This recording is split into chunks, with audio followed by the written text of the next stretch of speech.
All right, welcome to River Bluff High School in Lexington, South Carolina. This is USC Gamecocks hosting the Georgia Tech Yellow Jackets, and we suddenly get a gust of wind. So we're up on top of the press box at River Bluff, and I have Nick here with me. Yeah, excited for this one, Jeff. You know, the Gamecocks coming in at 8-2 against number 8 ranked Georgia Tech, 9-2 on the season. A couple more games in hand on the Gamecocks, and as we get set here for the opening face-off, looks like there's going to be recognition of the seniors here, Senior Day in Lexington. So just a few moments, we'll let the public address announcer take the reins and give those announcements. Let them introduce the seniors, and you know, again, a big one on tap. These two teams, a storied history against one another in the MCLA, and to see them this late in the season playing one another with some big implications on the line. Only 2 weeks left in the season. The Gamecocks with a trip to Boston next week, and then to Clemson, the upstate rival, in just a few more weeks. You know, a lot of big games on the line here. So we'll toss it down to the field. They'll have some player introductions for the seniors here today.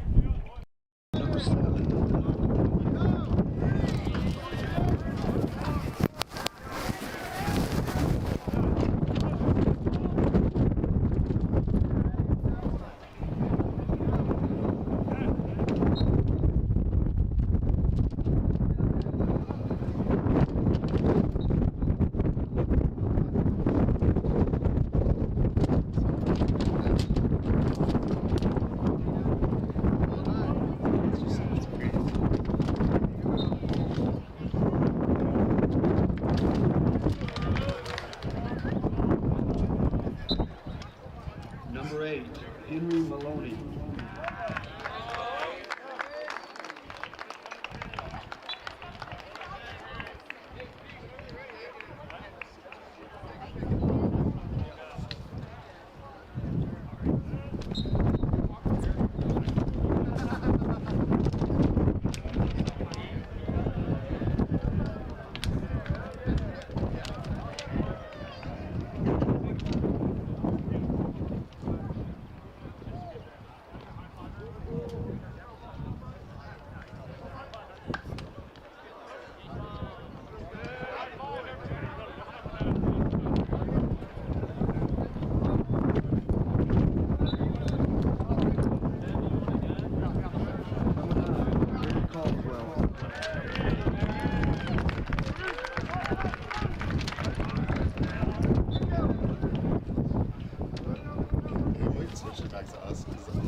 Yeah, I don't know if it's going to back up.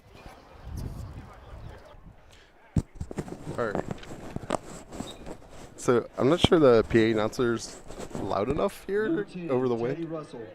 Yeah, we are definitely getting some interruptions from the conditions out here at River Bluff up on this rooftop. Most certainly the wind going to be a factor today, so you have to bear with us on the audio. Is nothing much we can really do about wind as it rolls into Lexington today. Yeah, so that's Teddy Russell. He's been fun to watch. One of the best defensemen in the SCLC. He's on the watch list for Defenseman of the Year. Been a starter and an influential part of the Gamecocks defense for several years of his collegiate career here in the SCLC and the MCLA. And you see Tate Snit out there as well. And another one, he switched to midi this season. He has been incredible for the Gamecocks. The midfield play, his scoring ability, the way he moves the ball, he's a dangerous guy when he's on the field for the Gamecocks. Now Luke Cosentino, and Luke, another who has had some time in net for the Gamecocks, one of the goaltenders for Gamecock Lacrosse. And some good showings and outings that he's had for South Carolina, a New York native. Right there from Long Island. Donnie Ryan, close friend of Luke Cosentino, longtime friends from Long Island, New York. And Donnie, another very dangerous attackman for South Carolina.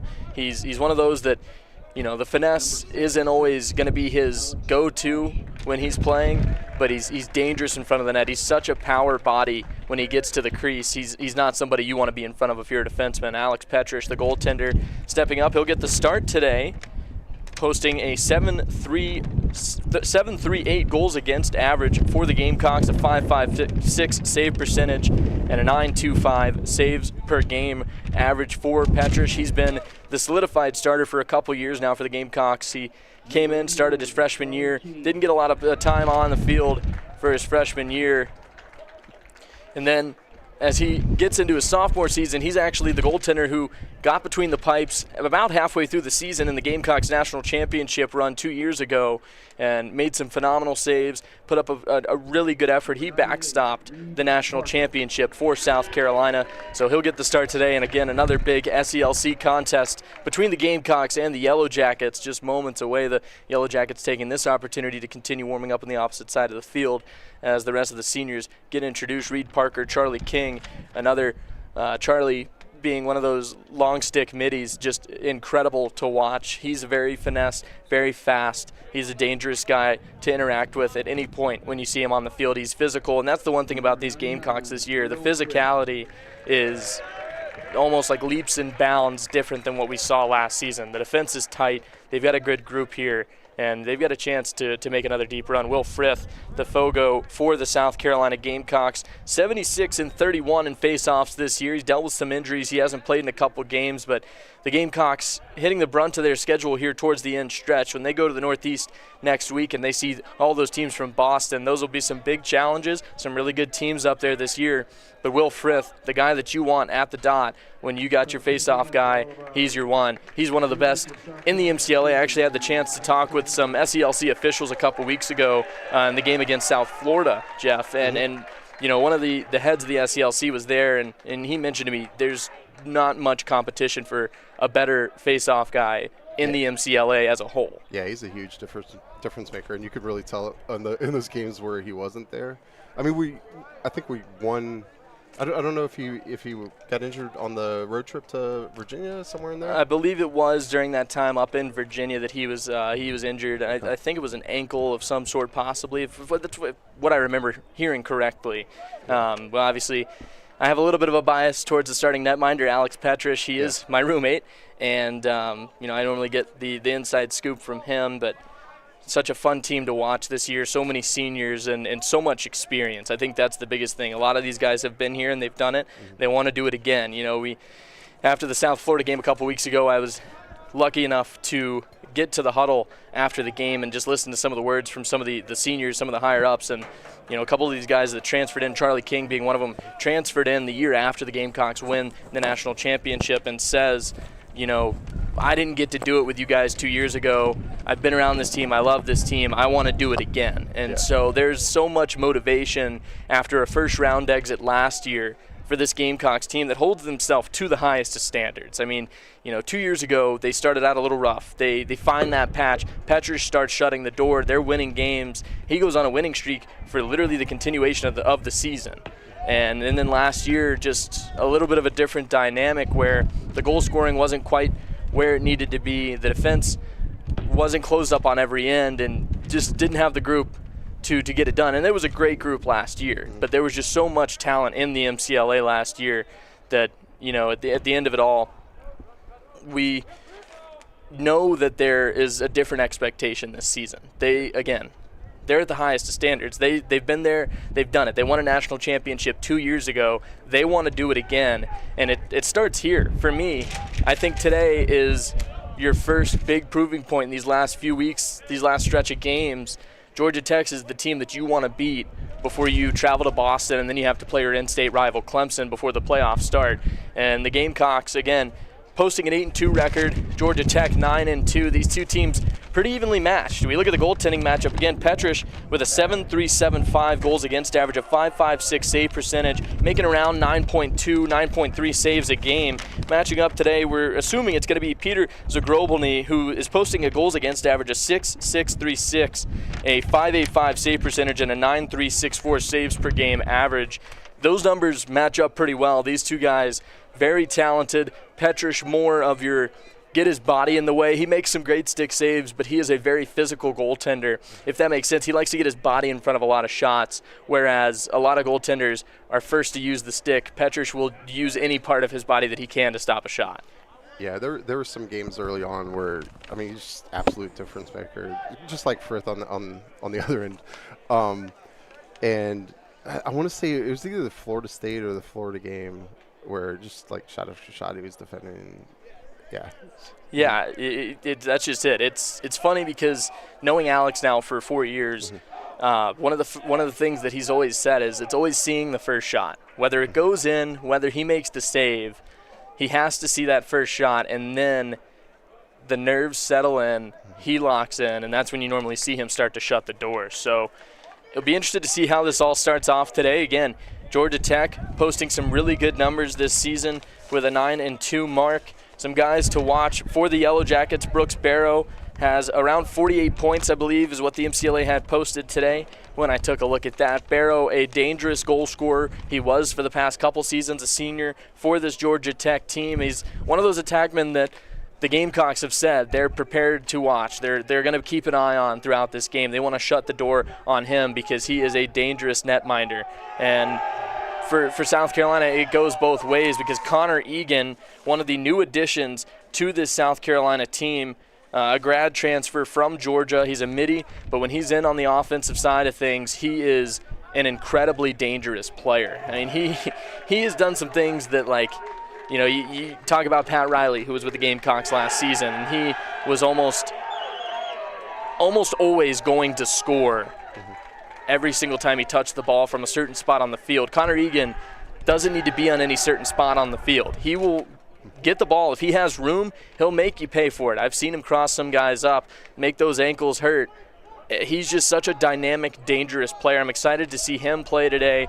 A lot of great attackmen for South Carolina. Again, these two teams very well matched up. It's a classic rivalry in the SELC and the MCLA as a whole. These two teams are fun to watch when they're going up against each other and they're having the seasons that they're both having, right? So I think we're in store for a really good game here today. Yeah, we couldn't ask for a better day. I mean, I'm sure the people at home have heard the wind a little bit, but just no clouds in the sky, and feels great. Great day for lacrosse. Yeah, not one at all. You know, you mentioned it. It was raining last week, and even early into this week, we saw some rain here in Columbia and Lexington, and so to get these conditions, we're probably looking. It's probably in the mid 70s, probably 80s down on the field. That turf field will be a little warmer, but it's got to be at least like the 80s, and not a cloud in the sky, like you said, Jeff. Just immaculate conditions for a lacrosse game on a Saturday afternoon. You mentioned earlier senior LSM Charlie.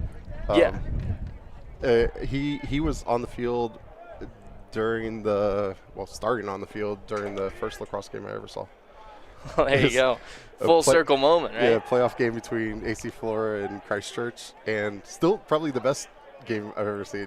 It's one of those where we were down like 3 goals with 4 or 5 minutes to go. Came back, scored 2 goals in the final minute to win it. Those are the thrillers. Yeah, he's out there with Charlie King and his younger brother William King was a freshman on the team at the time. He's up at St. Joe's now. Some talented lacrosse blood there, yeah. And here we go, the most classic moment at the beginning of a lacrosse game. The two teams meet at center field. We'll match up right before the two goalies will head to the creases, and we'll get right about set for action. Here at River Bluff High School, Lexington, South Carolina. It's again Nick Harvey on the call here with you today for Senior Day for the Gamecocks, the last home game of the 2024 campaign. Gamecocks head up to Boston next weekend, and then the upstate rival for a midweek battle right before the SELC playoffs start. And see them flop sides. Yeah. I thought they were gonna break without releasing the goalies first. Yeah, that's something I would have caught me completely off guard, to say the least. The officials are discussing, and now the goalies will be released, and we get set for action. The Gamecocks, the Yellow Jackets, an SCLC heavyweight bout. South Carolina 8-2, Georgia Tech 9-2. The Jackets number 8 in the country in the MCLA. South Carolina number 9 And again, what a big game we have on tap here. You couldn't ask for a better Saturday afternoon matchup than two historic rivals in the MCLA. It's Will Frith to start things off for the Gamecocks. Wins the face-off forward, lost possession of it. It was swatted out of his hands. And it'll be the Yellow Jackets. No, Teddy Russell goes behind the back, a miscued pass. And the Jackets once again trying to start with possession here. And they will break free. A missed pass, it's Teddy Russell. And the Gamecocks, couple rolling balls, nobody could field the ground ball, a couple missed passes, a little sloppy start for both teams. But now we're underway. The Gamecocks with possession. It'll be Max Rittenmeyer to start things off top of the key. Sends one to the far side. South Carolina gets to work on offense first. Played over to the near side here, if you're watching from home. Once again, that's Lon Bell who lost possession of the ball. Georgia Tech headed the other way. And they'll march it straight downfield. Tried to find a pass in low, scooped up, out of the air this time, played forward, and Charlie King, the long stick midi, will carry forward for South Carolina. Makes a nice move, steps past one man. He'll send the pass to the near side. Gamecocks in possession. It's Matthew Meyer. Sends it down low. His man there, Casey Hurley, to the far side. Now up top for Connor Egan. Egan spreading it out. They give it back to Rittenmeyer. Rittenmeyer sends one across. Once again, Meyer. And now Rittenmeyer. Tried to make a move. Dodge didn't work. Couldn't get past his man. Now he has a little bit of separation. Pivots back the other way. Gives it to Egan. Egan, a dynamic goal scorer for the Gamecock offense. Steps toward the center. The pivot didn't work. He'll back trace. Over across to Meyer. Now to the left side, near side for Rittenmeyer. Back down low for Hurley. Hurley from behind the net. Looking for an option. Has one, a behind the back shot. Not what you were expecting there. Egan tried to catch the goaltender Zagrobelny off guard, and he sailed the net. And Georgia Tech wins the race for possession, and they'll come back the other way. And it's Piszczek for the Jackets. Has possession. Looks like he's going to dump it off. He will to Asher Wagnon. Now Wagnon waits for the changes to be made. Substitutions coming on for the Georgia Tech offense. Have some time to settle it down. Michael Grosso sends it to the near side rather. Matthew Seifert there with it. Back up top and across. And it's Wagnon playing a little catch with Grosso. Grosso sizing up. South Carolina defender, he'll step forward. He's going to put one out in front, and that one just whistled wide on the near side shot. Georgia Tech with the first opportunity of the game, still trying to scoop up a ground ball. The Gamecocks will get to it first, and they'll have a chance to clear. Talbot will send it forward. And a miscued pass. South Carolina turns it over. Another missed pass. This time it's the Yellow Jackets. Loose ball, Henry Maloney, correction there. For the Gamecocks, dumps it out to the far side. And South Carolina racing back over midline. They do establish possession in the offensive zone once again. Charlie King dumps it off for Carson Healy. Healy to the far side. Sends one down low. Now Hurley. Drops one off to the near side for Luke Tilden. Tilden to Ryan. Ryan waiting for that last substitution to be made. He dumps it off to Colin Jung. Jung with an impressive performance a couple weeks ago against South Florida. Just really could not be stopped on the score sheet for the Gamecocks. Now Donnie Ryan, one of those guys, he'll lower the head and find a way to the net. Nice check, a broken stick. Hurley has room, takes a shot, and the save made by Zagrobelny. And he'll scoop it back up into that big stick. Georgia Tech looking to clear. A substitution was made. They get a jump start here. And they couldn't quite capitalize. A nice move. Anthony Spano came on as a substitution behind the play with a nice shove, and possession almost given up by Georgia Tech. They do regain control on the far side. Scrappy little piece of play there as we are just about 5 minutes in. No score here yet. Feels eerily similar to the SELC final that these two teams played last year. The Gamecocks went up big to start that one off, And Georgia Tech came from behind to win it. There was a quick pass to the front, down the alley, couldn't connect with his man. And now Belly sends it to the far side. Looking to make a move is Barrow. Back up top for Belly. Steps in, makes a pivot. Little turnaround move. A skip pass across, couldn't settle it in time to take the shot. Back up top, and a missed pass. That ball headed towards midline. Georgia Tech gonna field it, however. Now come right back down.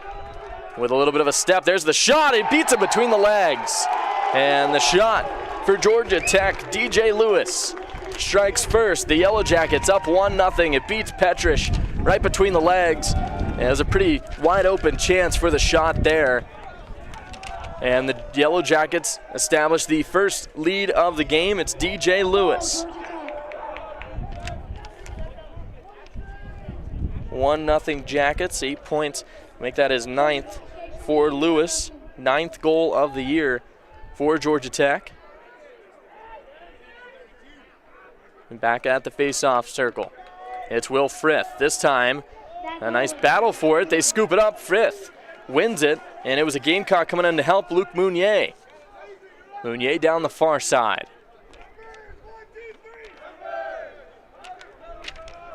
Sticking with things on the other half of the field. Back up to Tilden. A couple changes being made. Here come the substitutions for the Gamecocks.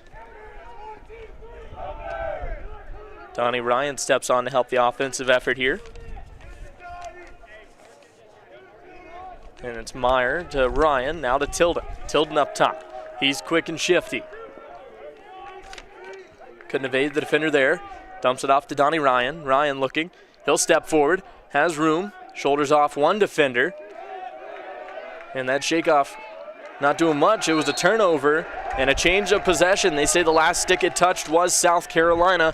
And the Yellow Jackets back to work. Have to get a clear from their own zone.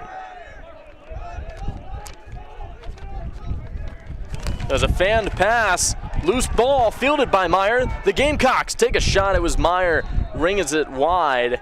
Zagrobany didn't have to do much there. Did win the race to possession, however, and Georgia Tech off of really felt like a forced shot for South Carolina. Might have had a little more room to set it up. There was a 3-on-2. Misses on the near side, and Georgia Tech once again with possession, trying to make changes and get new faces on the field. And it is Seifert, Matthew Seifert, an impactful player in the SELCs last year.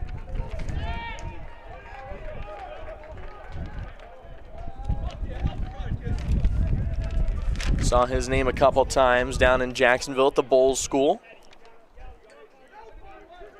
And it's once again the Gamecocks with offensive possession. Max Rittenmeyer. Dumps it up top for Connor Egan. He'll roll one over for Drew Lombell. And now the near side Meyer. Matthew Meyer dodges to the left.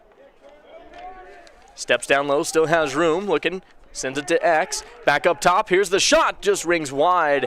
Rittenmeyer off target by just a few inches, looking for the far side of the net, trying to go opposite side of the netminders of Grobelny. Gamecocks with possession, however, still in the offensive end.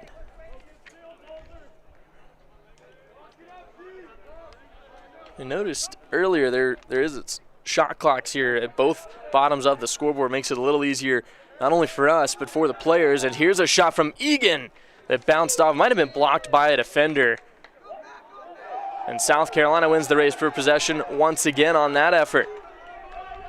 It's the Gamecocks from behind the net starting things out.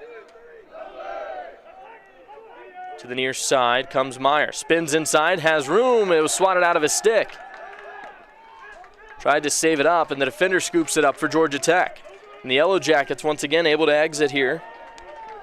Luke Smith sends one across. Now it's up to Piszczek. Aaron Piszczek steps over midline, hands it off to Andrew Belly, and the Georgia Tech offense once again back to work.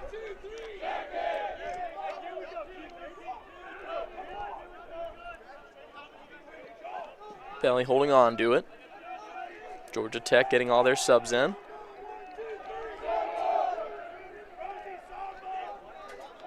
Healy matches up with Belly on the far side. 1-0 the score. Georgia Tech, DJ Smith buried the first one of this game for the Yellow Jackets here at River Bluff High School. Be sent back up top to start things off in the Georgia Tech attack. Stepping down low, has room, fires a low shot, didn't get a lot on it. A nice defensive check from the Gamecocks. Firing that one was Asher Wagner. Now it's a cross, somewhat of a skip pass. There's the shot, rings it up high. Soared that one up off the top of the net. And South Carolina closest to it, they'll get possession. Come back the other way. Nice stretch pass exit from the Gamecocks. Stepping forward, the long stick, looking like he was going to shoot it for a second there. There was a nice check off of the shot. It was Talbot Troy tried to fire that one in. And a big Georgia Tech check threw his shot off. Lalon Bell, Gamecock offense back to work. Max Rittenmeyer sends it to the far side. Now down low. Johnny Stanton on for the Gamecocks. Another one of those big name goal scorers for South Carolina. Here's Rittenmeyer. Down low for Stanton. Stanton fakes, goes back the other way, now pivots the other way behind the net. Onto the near side, drops it off. Here's the shot, down low. Looked like it might have gone off the foot. A nice save from Zagrobelny.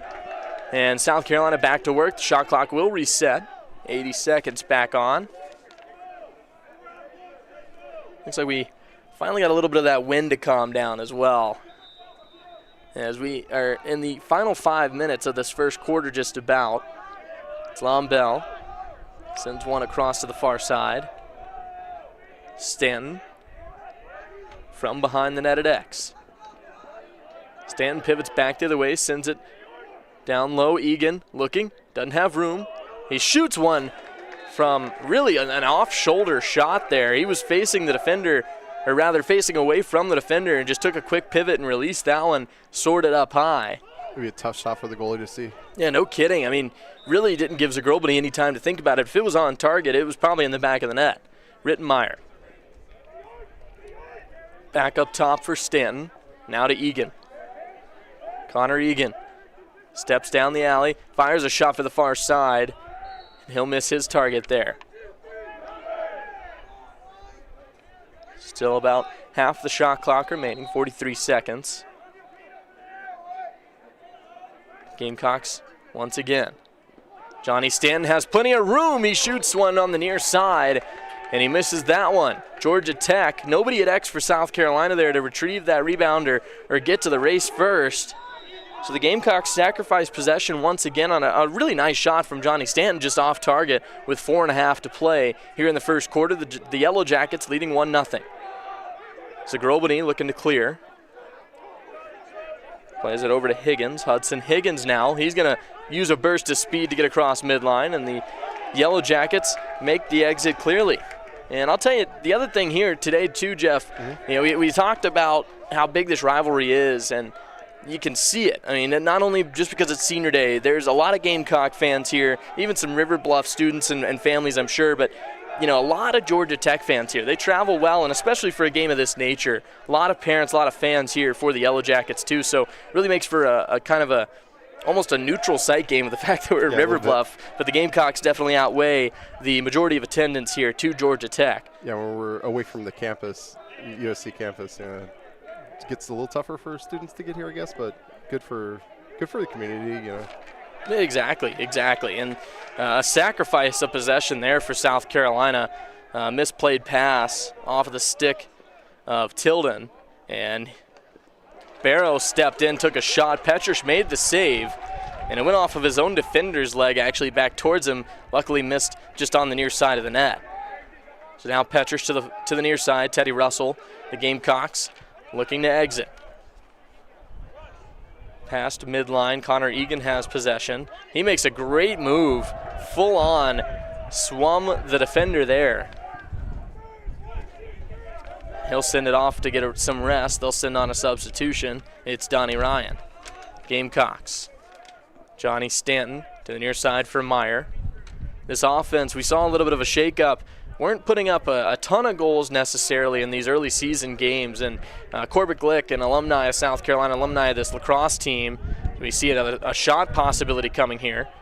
Goes all the way across. A missed pass. South Carolina once again sacrifices possession.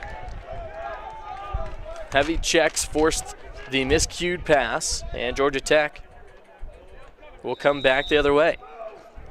You're saying Glick in the offense? Yeah, mentioning before, Corbett Glick, an alumni and a national champ with South Carolina just 2 seasons ago, one of the senior leaders of that group that won the national championship in Texas, came out and a big save there from Petrish.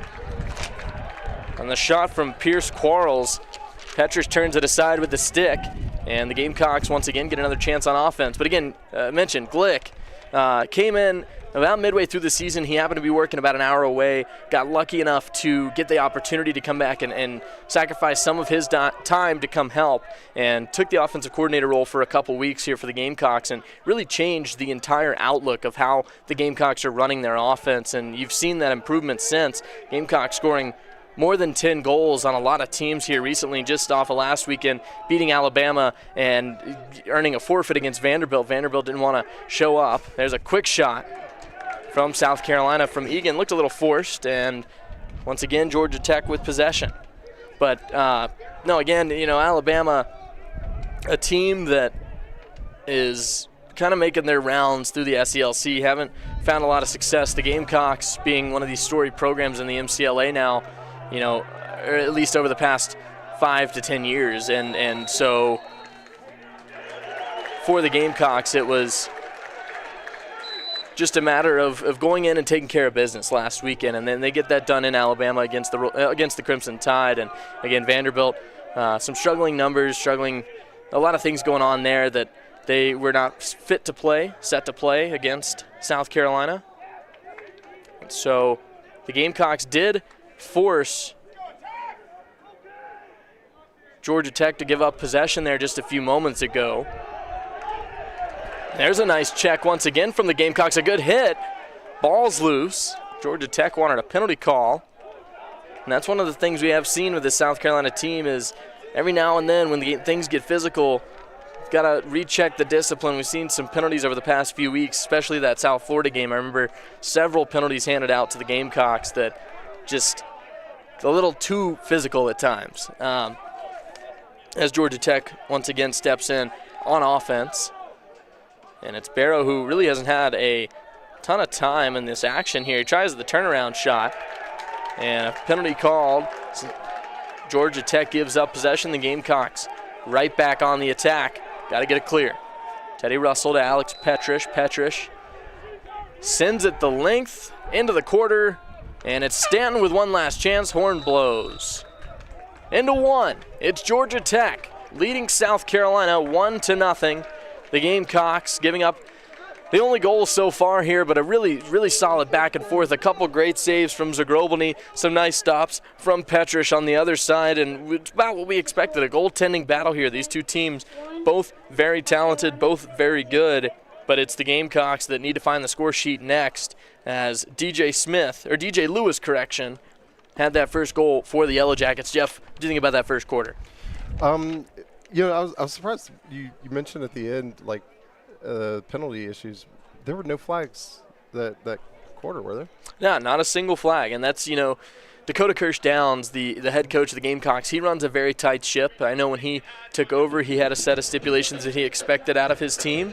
And I think the past couple weeks with those penalties that were being taken, I think there's probably a big message today. Don't force any errors that we can't. Don't shoot yourselves in the foot. I'm sure it was part of his message today. Don't put us at a disadvantage because of things that we're doing. Let them make the mistakes. Make them capitalize, or make them give us a reason to capitalize on their mistakes. Let them get big-headed. Let them get undisciplined, and that's where you start to see the good results come. But for South Carolina, some good chances. Just a little sloppy in the offensive side of things. Defensively, they're just as slammed shut as ever. That door is not opening very often for Georgia Tech to get good quality chances off. The one that does beat them just too open of a lane for the shot for Lewis's goal. But for the Gamecocks, a couple things to clear up offensively. Got to not force as many shots, make some more passes, try to find more openings. That's the one thing I'm not seeing. They're spread out, but they're not making a lot of cuts, it seems like. So you just want to try to find some more fluency to the offense, I think, here in the second quarter. Yeah, I think you're right. And yeah, we have been disciplined on defense, and we definitely outshot them. But yeah, just need the right shots, right? Oh. Georgia Tech defense. Yeah, they were having a good little meeting there. Offense slowly coming on here. And we switch sides for the second quarter. South Carolina, by the way, in white and garnet, their home uniforms. Georgia Tech wearing the navy blue and gold chrome helmets. Face-off violation. Possession will go to Georgia Tech to start the second quarter. Just underway. If you're just joining us, Georgia Tech with a 1-0 lead after one. Second quarter just started here at River Bluff High School in Lexington. And it's Georgia Tech with offensive possession to start quarter two. Andrew Belly for the Jackets, backs all the way up almost to midline to try to match up with Carson Healy. Healy giving him some heavy checks. He'll send it down low. And there's Barrow with it, rather.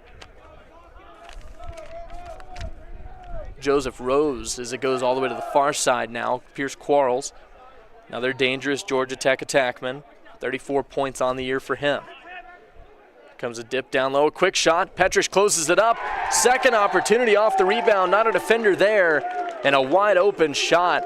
Georgia Tech leads by 2 early in the second quarter. Petrish again made the stop at the doorstep first. Gets a piece of it between his feet, and the rebound just squirts right out for Georgia Tech.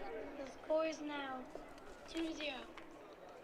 Looked like, to me, it might have been Brendan Sullivan put that one in the back of the net for the Yellow Jackets with a 2-goal advantage here in the second quarter. The face-off there, won quickly by the Gamecocks.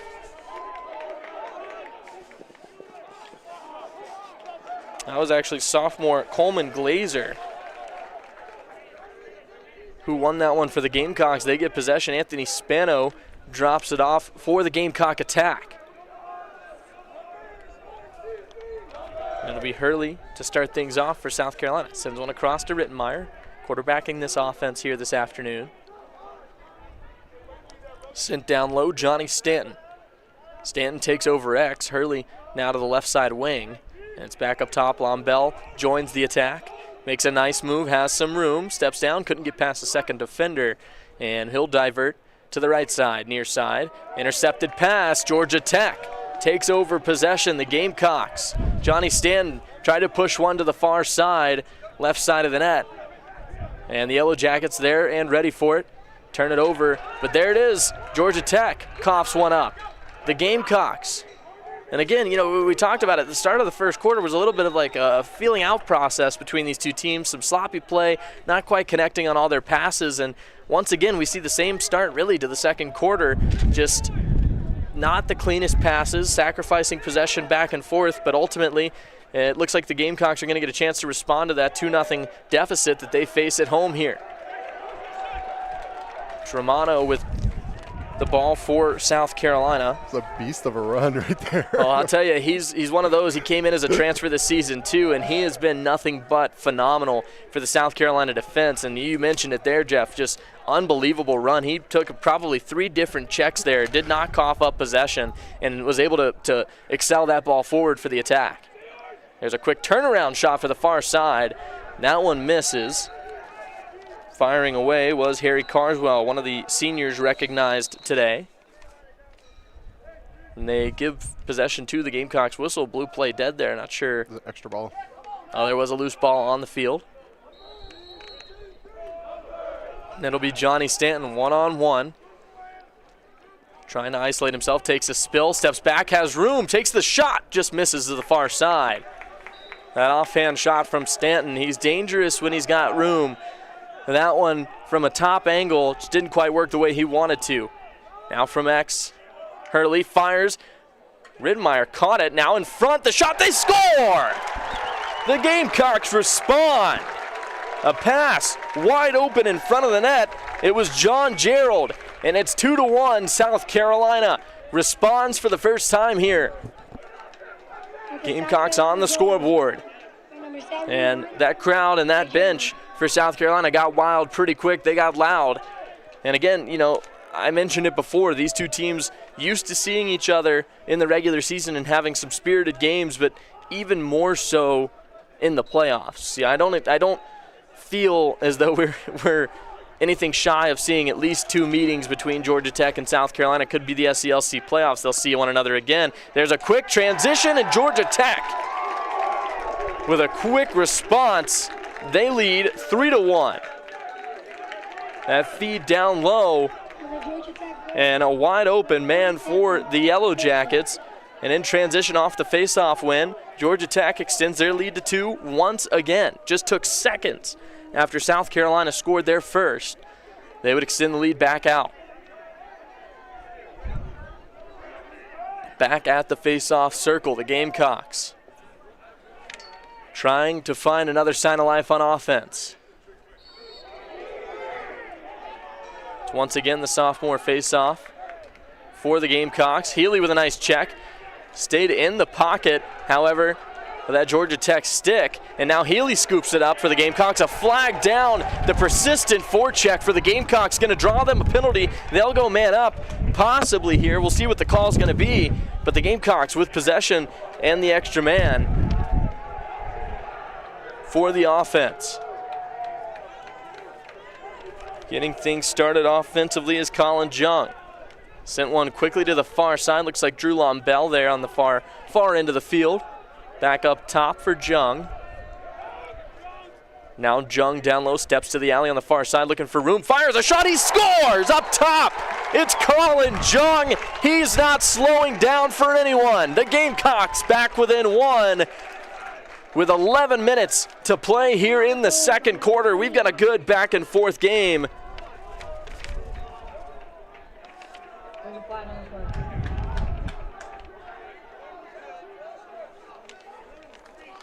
What a play for Colin Jung.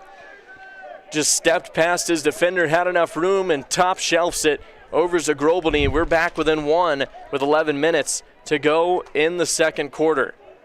Flag on Georgia Tech.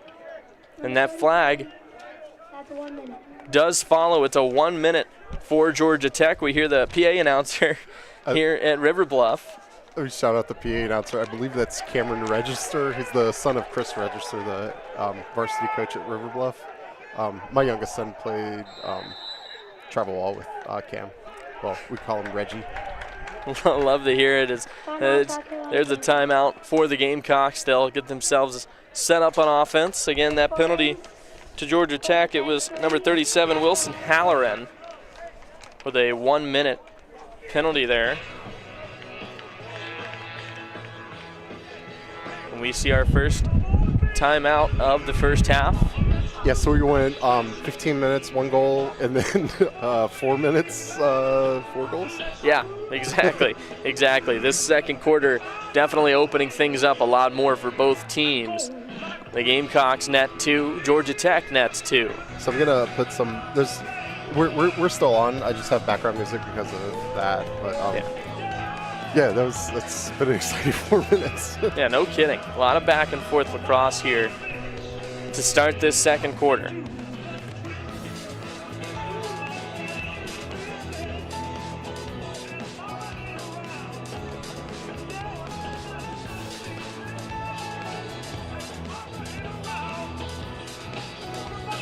Yeah, when we've been at the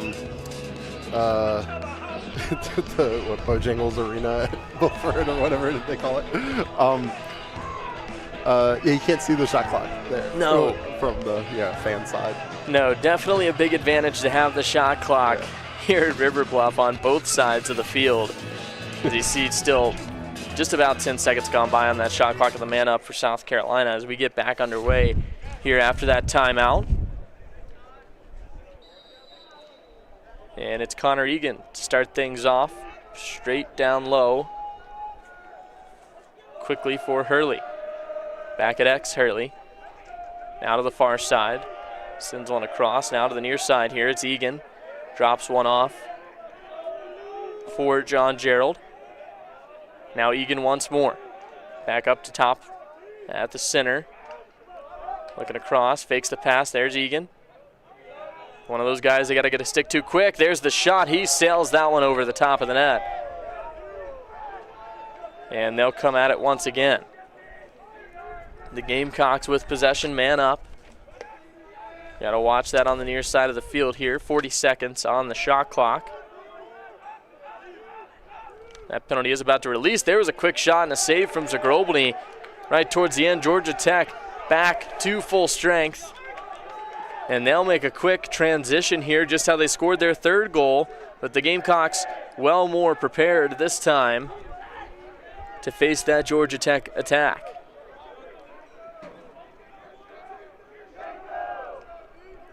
Sent below the net to the near side. Yellow Jackets circulating on offense here. It's Belly on the far end. Steps down low, sends one to X. From behind the net, looking for the skip pass up top. It was a fanned opportunity. Pierce Quarles with a bouncing ball for Wagner. And Georgia Tech didn't quite sacrifice possession there. It was close. That ball squirted out a couple different times. 20 seconds on the shot clock.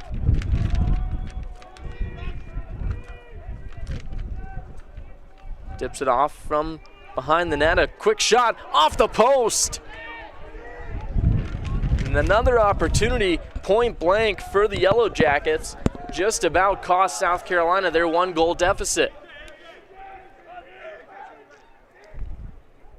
But it's Quarles down to the far side for Belly. The shot clock does get the reset off of the post shot, but it's an intercepted pass from Romano. Again, a very talented defender. He and Teddy Russell. And he has Henry Maloney joining him there. Russell couldn't get the pass in transition. It was turned over, coming right back the other way. Georgia Tech, they send a stretch pass that's bouncing out of the stick of an attackman, and Henry Maloney once again has an opportunity to send a pass forward to exit. Teddy Russell needs some help. He'll get back over midline and dump it off for Connor Egan. Egan has room, pivots back to the far side of the field. Not going to take that shot. Sends it down low for Hurley.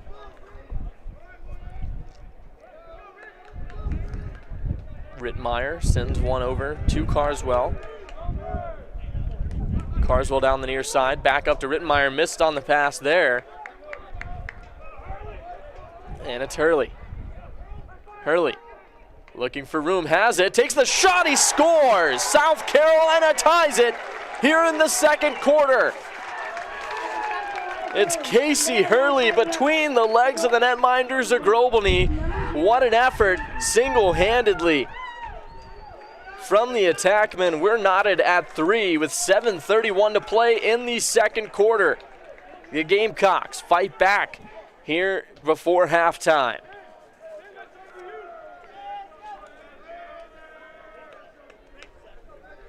Right back to the face-off circle we go. And from the dot, this time, it's Georgia Tech with the win. We haven't seen Frith back at the dot for a face-off here in a couple possessions, and looks like maybe they're trying to just keep him healthy with that injury. We see him sitting on the sideline. He's still up on his feet, so good to see there's nothing that seems imminently affecting him, so might see him once or twice more, but for now, looks like South Carolina going to continue to ride on Coleman Glazer. Georgia Tech with possession. Stepping in was DJ Lewis. He runs over a man. He got shoved from behind by Carson Healy. Healy with 3 different guys on him. He's still trying to run forward. He has nowhere to go. How did he escape there? He sends it back to the center. The Gamecocks turn it over, but I'll tell you what, if they would have gotten through with that over midline, it would have been probably an even better run than Romano had just a few possessions ago. Georgia Tech once again on the attack. Sent to the near side. Starting things off, Asher Wagner. It's checked hard by Charlie King. Couple big defensive plays. Swats at him again. Still holds on to it. Has a little bit of room. Sends it down low. It was swatted out of the air by Teddy Russell. The Gamecocks move forward once again. This time it's Romano. Romano, here's a push from the defenseman. Sends it to Teddy Russell, dips it down low. Here's the shot. They score! A transition goal. The defenseman fully a part of it. It was Romano to Russell down low, and the bury for the Gamecocks. They take the lead 4-3 with 5:56 to go here in the first half. And that's South Carolina sideline and their fans fired up. This is an alcohol and tobacco-free location.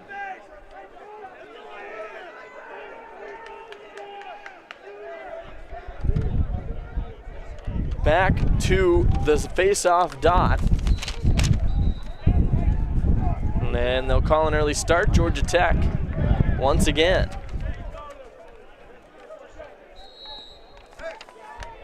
With possession to start on offense with 5:50 to go in the half. 4-3, South Carolina takes the lead just moments ago. And again, it was all in transition. It was Anthony Romano and Teddy Russell dishing out the passes. I believe it might have been Hurley or Stanton to bury it. Georgia Tech back on offense though. Still 60 seconds left on the shot clock. Played for Andrew Belly. He'll send it down low, missed pass. Romano there to meet Barrow. Haven't seen a lot out of him. He's the top goal scorer, top point producer for Georgia Tech. And nothing so far for him. South Carolina limiting their options for the Yellow Jackets. Barrow sends one up top. Nice check, loose ball. Tate Snydell fields it, gives it to Romano. He'll send a long pass forward. Has a man there, it's Spano. He gets leveled right before midline, but here come the Gamecocks in transition again. Stanton rips one, he scores! Spano takes the hit, he wears it, it goes down to Teddy Russell, and once again, Russell feeds Stanton. Stanton shelves it up top. The Gamecocks lead by 2. What a turn of events here in this second quarter. Unbelievable what we're seeing out of the Gamecocks. The score is now 5-3, and that goal was by number 5. Back to the face-off circle. Quick change of events here in Lexington at River Bluff High School. The Gamecocks now lead 5-3 with less than 5 to play in the first half. Georgia Tech gets possession off of the face-off. The Jackets back to where they started just a few moments ago before they gave up the ball, and the Gamecocks scored once again on the transition. Yeah, great work by the Poles getting upfield on both of those goals. Well, it's something that, it just, I think, shows you it's like a big IQ move from those two long poles, those two defensemen, to step into the rush. Changes weren't there quick enough, so they make it happen on the other hand. And the South Carolina Gamecocks, 5-3. Petrish makes a big save there on Barrow, who's really just trying to find any opportunity he can to shoot. But Petrish is shutting the door on him when he's got those chances. And the Gamecocks setting up the offense once again.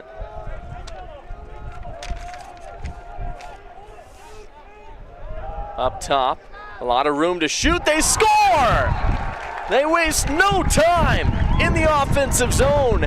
They've been running the clock. This time they say absolutely not. Step right in and take your shot. And the Gamecocks extend the lead to 3. 3:48 to play in the first half.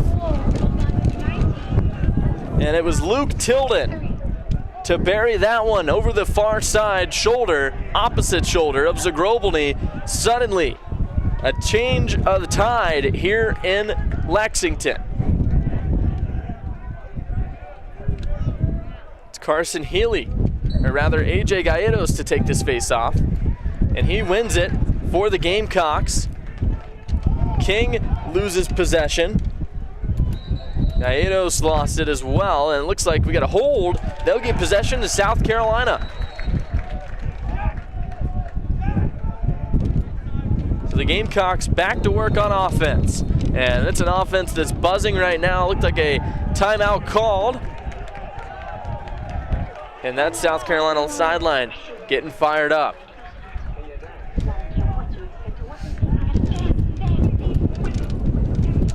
Man, what a quarter. No kidding, no kidding. The Yellow Jackets just trying to stop the bleeding at this point. It's been about, I think, 4 unanswered from South Carolina since the Jackets scored their 3rd. And the Gamecocks starting to light up the score sheet here.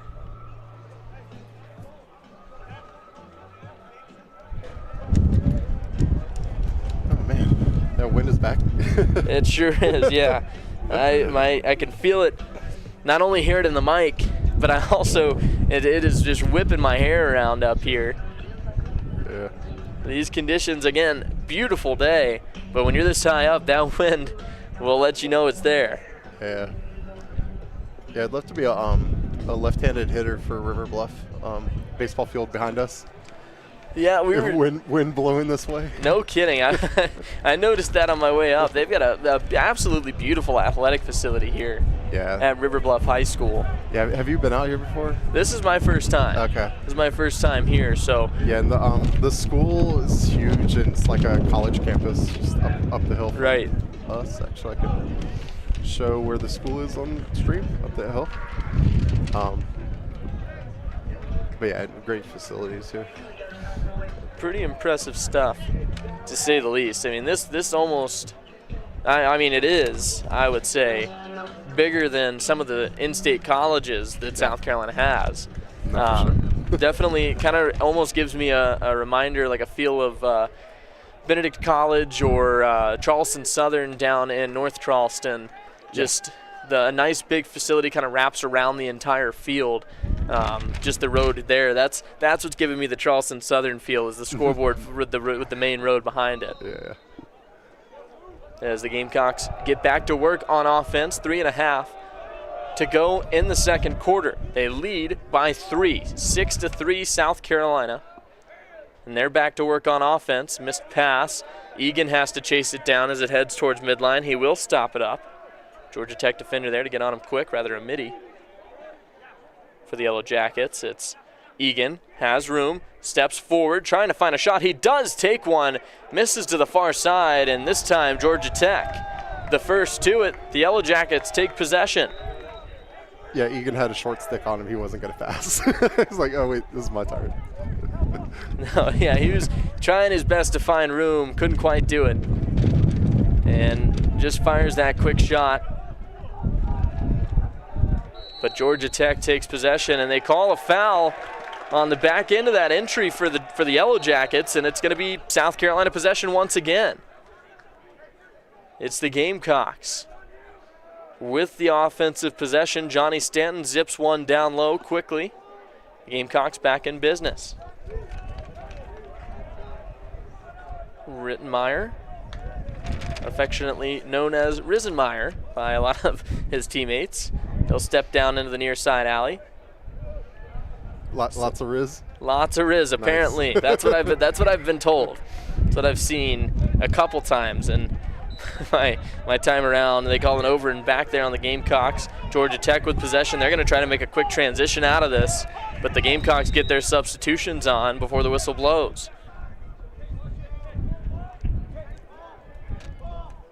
So it's Georgia Tech operating the offense. Just 1:43 left in the first half.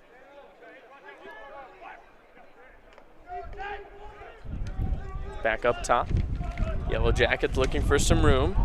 It's Grosso who had it initially right in front off the foot of Petrish. He turns another one away, and they keep trying to beat him. He is a taller, stockier goaltender. He's a built guy. They keep trying to go low on him because they want to see if they can test how quickly he can get down to make saves there. And he's shut the door a couple times, just closing those legs, not dropping down, which we've seen him do. That ball's not out. Yeah, it sure wasn't.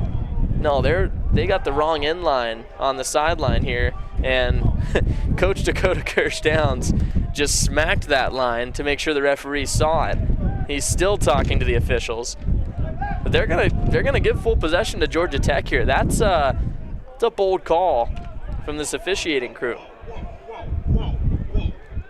And whoever's running the video board here at River Bluff High School hits a classic Family Guy scene. Peter Griffin just asking, whoa, what's going on here? And have to say I agree. That was a interesting turn of events here as Georgia Tech gets possession back, but only for a moment. They force a pass over center. South Carolina takes it. They're going to call a hold and give possession right back to the Yellow Jackets. So South Carolina forced the turnover, and then they get called for a hold in the transition, and Georgia Tech once again gets an opportunity here to try to inch back into it, down by 3 with the final 30 seconds of the clock in this first half ticking away. Quick pass across. There's the shot. They score. It beats Petrish. Looked like it just got right below the stick of the netminder. And Georgia Tech scores their 4th. Georgia Tech goal. The score is now 6-4, and the goal was by number 13, Asher. And it looks like it was number 13, Wagnon, with the tally for Georgia Tech. 6-4, a 2-goal lead for South Carolina. Final 30 seconds of the first half. Trying to hold on before they head to each of their sidelines for halftime. 20 seconds. Gamecocks making changes. It's got to be quick. They try to make one last offensive push. 15 seconds. It's Tilden who steps on. Has a pass over. Quickly, the Gamecocks need to work here. Sent down low, swatted at by a stick. 4 seconds in the half. Out loose, shot couldn't get away. And at the end of 2, it's South Carolina who has a big second quarter performance. They lead 6-4 as we draw into halftime. And you know, you mentioned it right at the start of that second quarter. It was a quiet first, only 1 goal scored between the two teams. And suddenly, Georgia Tech extends their lead to 2. South Carolina inches back. Georgia Tech strikes again. Ultimately, the Gamecocks start their scoring spree, really, in the second quarter. Right after that third Georgia Tech goal, it's 6-4 at halftime. And Jeff, wow, what a second quarter. Yeah, it was a fun ride. fun first half. It's almost nice to have that 1-goal first quarter to, calm us before that second one. Exactly. Awesome. Well, we'll go ahead and play some royalty-free music. Come back maybe a minute or 2 before the start of the second half. Yep, we'll be back with you momentarily. Here's halftime.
Back with you for the third quarter. Jeff Rhodes, Nick Harvey on the call here for South Carolina, Georgia Tech.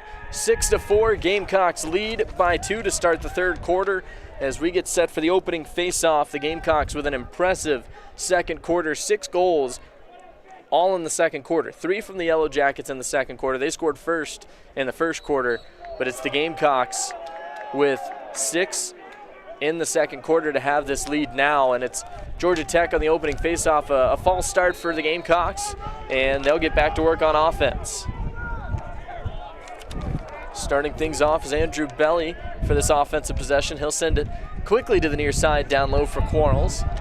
Heads to the back behind the net from X, looking to get that offense moving. Belly now over to Wagner. He's had a couple chances for the Yellow Jackets. He'll step in, he has room, he scores! And right off the rip, a late flag coming in too. There's a check from a Gamecock. And a really nice move to start things off. Wagner got past his defender, and he's feeling the effects of that hit. But again, he gets in down low, he's one-on-one with Petrish, and he looks like he was gonna go to the far side, comes back near side, dips it in just off of the left foot of the Gamecock netminder, and he'll walk it off, heading to the sidelines. But again, a penalty coming, a check to the head, 2-minute non-releasable for the Gamecocks. And it looks like it was Romano who's gonna have to take a seat. Again, 2-minute non-releasable. Georgia Tech will take the face-off and go straight to an offensive possession here. Not the way you want to start your second half if you're the Gamecocks. We talked about it a little bit earlier on. That first quarter, no flags. We saw 1 in the second quarter. And to start things off, an illegal check to the head and a 2-minute non-releasable for the Gamecocks. And it's Georgia Tech with offensive possession after scoring the first of the second half.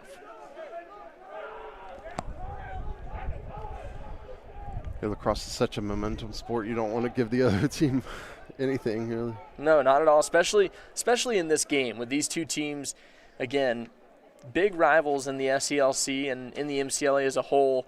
One of the fun games to watch every year in the regular season, and oftentimes when these two teams are playing their best, you see them in the playoffs a couple times as well. And for South Carolina, just not an ideal situation to start this second half. You give up a quick early goal, and now you have a 2-minute non-releasable for a Georgia Tech offense that seems like it's finally starting to catch its buzz. In the paddleboy box. And again, Romano the one sitting for those 2 minutes. Georgia Tech gets to work on the offensive side. It was somebody took a slip there, almost gave up possession, but Belly regains it for the Yellow Jackets. Passed it quickly to Seifert, now back across and down low. The Jackets trying to cycle this ball around a little bit. Up top, Wagner across, now Barrow sends it in front. First pass missed, second opportunity. Good defensive checking from South Carolina. Petrish gets the loose fly ball there, and the Gamecocks with a big defensive stand here to start the man down. Big time kill for the Gamecocks. Again, just 2 weeks left in the regular season for South Carolina. They head to Boston next week and then to Clemson the week after. They try to waste a little more time. They couldn't do so. Egan turned it over, and Georgia Tech steps right back in. It's Barrow, sends it way down low. He got checked behind the play. Now a couple sticks swat for it, and a whistle blown. And South Carolina's going to get possession. Looks like an unsportsmanlike possibly out of the Georgia Tech bench. South Carolina gets a free possession out of it and some time to waste and the man down.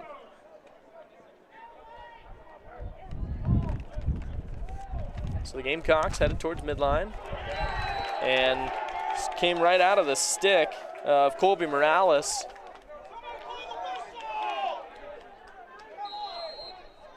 And again, the people here, it sounds like maybe some Georgia Tech frustration. Referees weren't quick to blow the whistle there. Yeah, that was a little late. And the Yellow Jackets back in possession, however. Had room to shoot. Teddy Russell trying to get in the way of a pass. But the cycle continues. Sent up top. Now across. Here's a shot. No. Fakes and heads down low. Barrow behind the net. Parallel to the goal line now, out in front. A quick pass. They score, and we got a tie game. Petrish trying to make an argument for a crease violation. He might have been close, but the officiating crew calls a good goal, and it's a tied game. 6-6, still 12:28 to go in the third quarter. But that non-releasable penalty has expired. So the Gamecocks back to full strength. They got to find a way to respond here because Georgia Tech certainly has taken the momentum out of this team. Back at the face-off dot we go. And this one is one forward. Will Frith, he's limping. So we talked about it again. He had that injury, and this time he comes in to take a face-off and immediately feels the limp and heads right off to the sidelines. You know, it's tough to see that because Frith is one of those that, I mean, how many times in his career with South Carolina he'll win a face-off, straight downfield he goes, and he's got all sorts of daylight to shoot, and he makes a goaltender pay for sleeping on him. And, you know, he's such a dynamic player when he's healthy for the Gamecocks. And so to see him at least get the face-off win, big start for South Carolina, but to not be able to do much more, certainly not what you want out of your really one of the best players on this team. Yeah, it's a shame. I mean, he's still really good, even injured. Yeah, exactly. Again, wins the face-off. He marched it down a little bit, caught a limp, and headed back off. But we'll be interested to see if he takes any more face-off as the Gamecocks, again, give up possession here off a misplayed pass. Just trying to dump it off. Two Gamecock attackmen there, and just a miscommunication, I would say.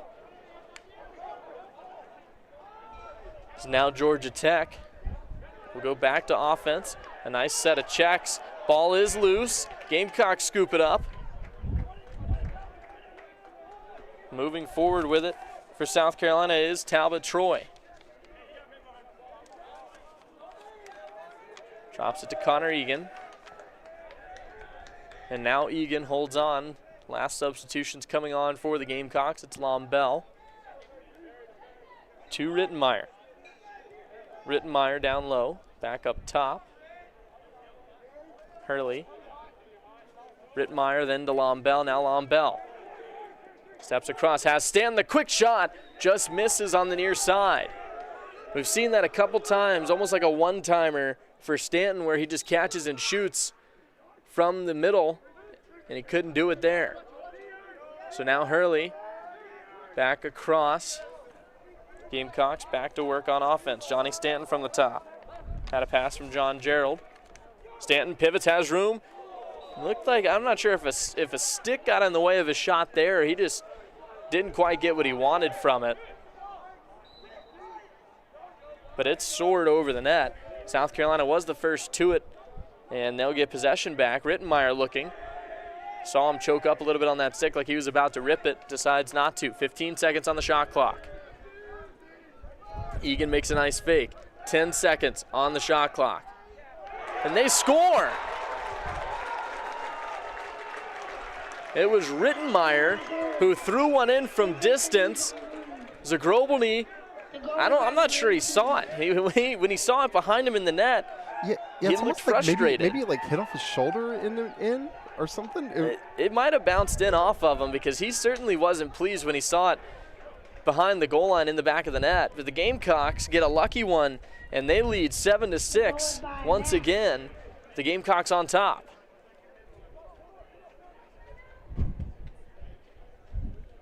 And a face-off violation, Georgia Tech. Fogo knew it, and he backed right off. So Carson Healy for the Gamecocks will start things off offensively. That was again the power of Frith. Exactly. You want to try to get an early start on him, but can't get away with it. Donnie Ryan scoops up the ground ball. Gamecocks trying to move forward with it. They will now. Meyer has it. Moves down, looking like he was going to try to head towards the alley there for a second. Didn't like what he saw. Pivots back to the near side here. Now Tilden trying to make a move. Doesn't have a lot of room. Nice defensive checking effort from the midi. He has room off the post. Rebound shot, they score! A wide open net. Had all day to shoot it, and it's John Gerald's second of the game. Zagrobany came out. I think he saw it go off the post and thought it went a different direction, but it was scooped right back up by the Gamecocks, fed to the middle, and it's a beautiful empty net goal, really. And the Gamecocks, once again, lead by 2. John Gerald, his second of the game. With 9:16 to go in the third quarter, South Carolina finding their stride on offense once again. Frith back to the face-off dot. Yeah, that one surprised me. I barely had him in frame on the shot. So the face-off scooped up from South Carolina, a loose stick. Somebody went down hard, a whistle blows. And some tempers flaring a little bit there. Georgia Tech will come out with possession at the end of all of that.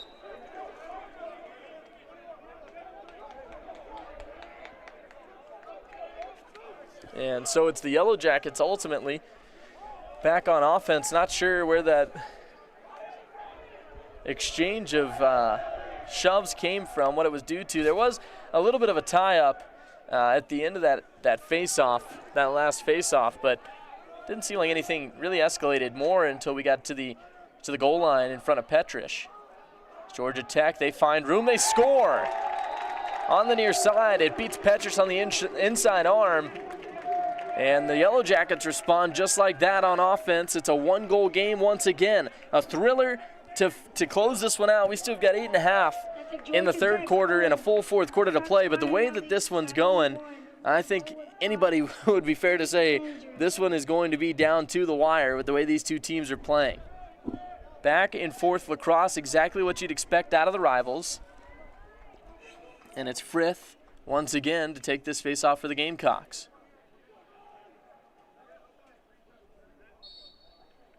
Wins that one forward. Has a sprint. He has room. He's going to do it. Frith just missed on the pass. Oh, I thought he was going to step right in and take the shot there.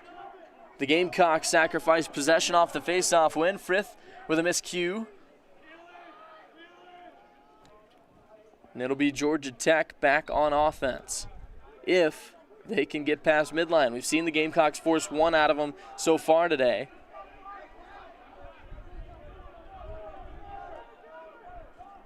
Right now, they're taking their time. Now, here's the sense of urgency. Fed across. They do find it. And they'll move forward with possession. Shot clock down to 60 already. Played to the far side. Nice check immediately from Romano. Didn't waste any time getting on Barrow. It's a reason why he hasn't been on the score sheet yet today. They are closing him off as much as humanly possible.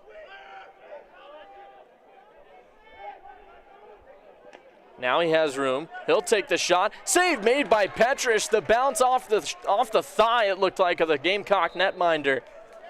Georgia Tech gets possession and a shot clock reset. And it looks like after the play, Barrow took a hard fall and he is laboring. So we're gonna Re-show the save right there. gonna take a second look at the save, but as they're tending to Barrow here, trying to get up on his own power, and he will.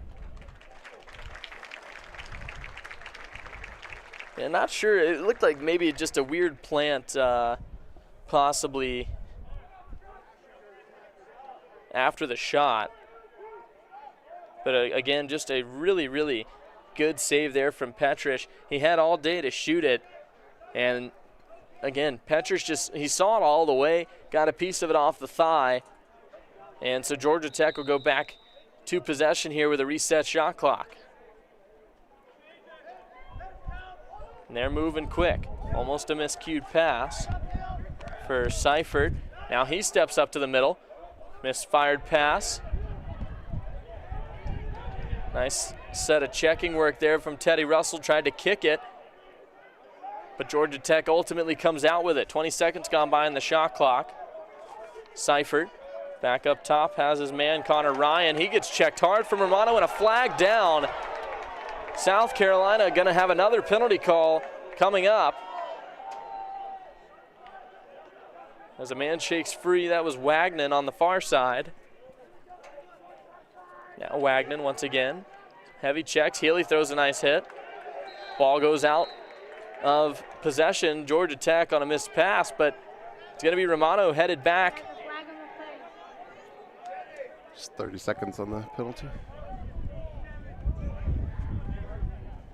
And that is once again, another tough call against the Gamecocks here. The flag was on 27. Push for possession, 30 minutes. 30 minutes. That would be a long penalty. That would not be what you want. 30 minutes. We have a 30-second for South Carolina. Romano will get a quick shot of water as Georgia Tech looks to make another offensive move, try to tie this one up.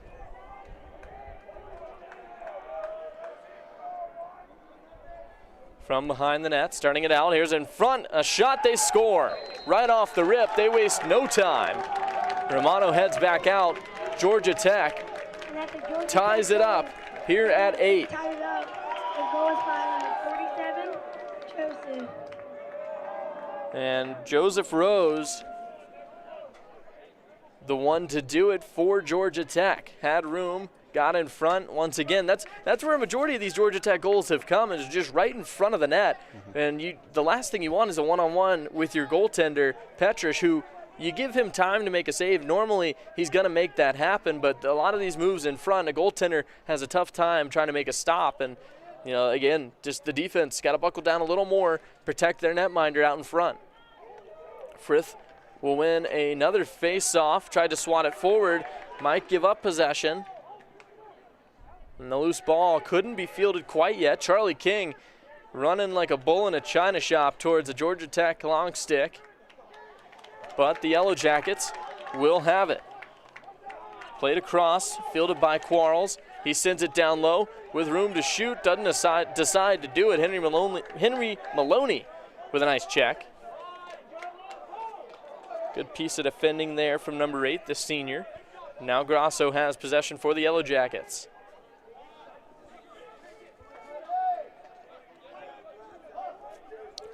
Dumped it off to Connor Ryan.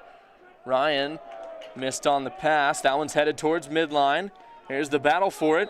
2 Yellow Jackets, and they call the over and back pretty quickly there. South Carolina with possession. They'll make changes, try to get this offense established.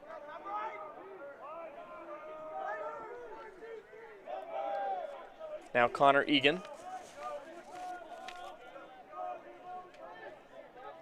Egan will get a look from up top. Steps to the near side. Doesn't have room down the alley. Doesn't decide to go down that way. Stays on the near side of the field. Now he'll pump it to the far side. Rittenmeyer from X. Steps around, has room, tries to fire a quick shot up top on the near side corner. Couldn't shelf it.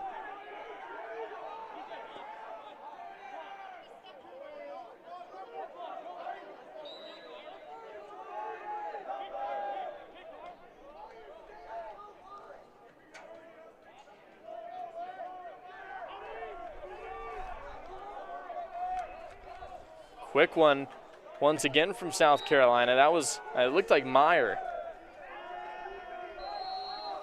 tried the shot from midair. And it's Gerald, the most recent South Carolina goal scorer. Rittenmeyer now has some speed down the far side. Just pumps it across, looking for Lombell. And the pass a little bit in the turf and off the ground. The Gamecocks, once again, no possession, or no shot rather, on that last little bit of the possession. They give it up on a missed pass, but Georgia Tech does the same thing.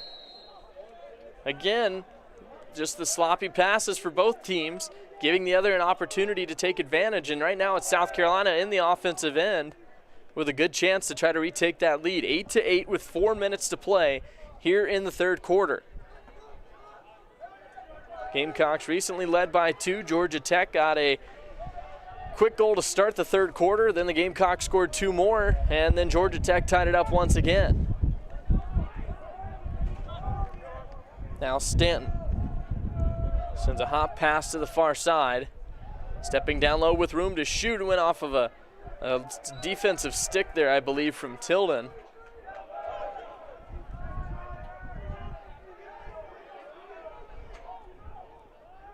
But the Gamecocks go back to work on offense. Half the shot clock gone, 41 seconds.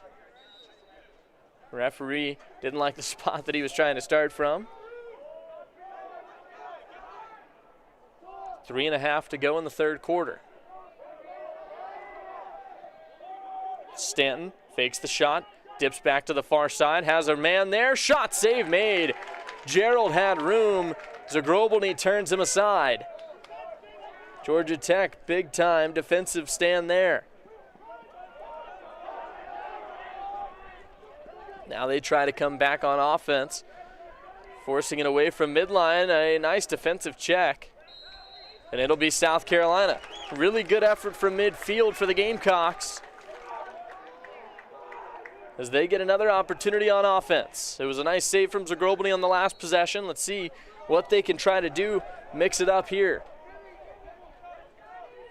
Coming in with some speed, Donnie Ryan steps onto the field. Tilden's just gonna rip it and he scores from distance. Luke Tilden steps into it, lets it fly, and it bounces into the top corner.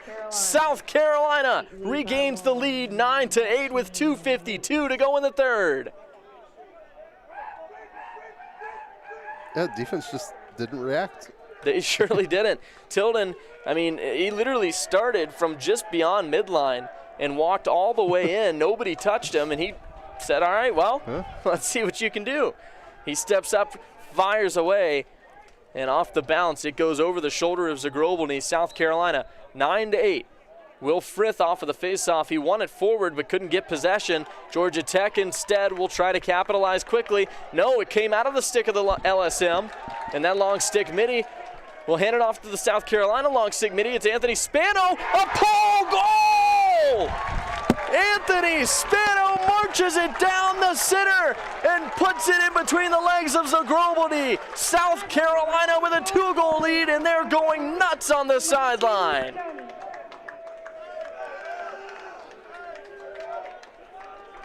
Anthony Spano. Now we see Johnny Stanton from the field flashing the money sign. He wants to know where he's going to get paid for that one. Anthony Spano, what an effort. Just right down Broadway. Out of the stick of another long stick for Georgia Tech. And this time it is the Yellow Jackets with possession off the face-off. They'll hold on to it. Quarles down the near side. Plays it off to the far end.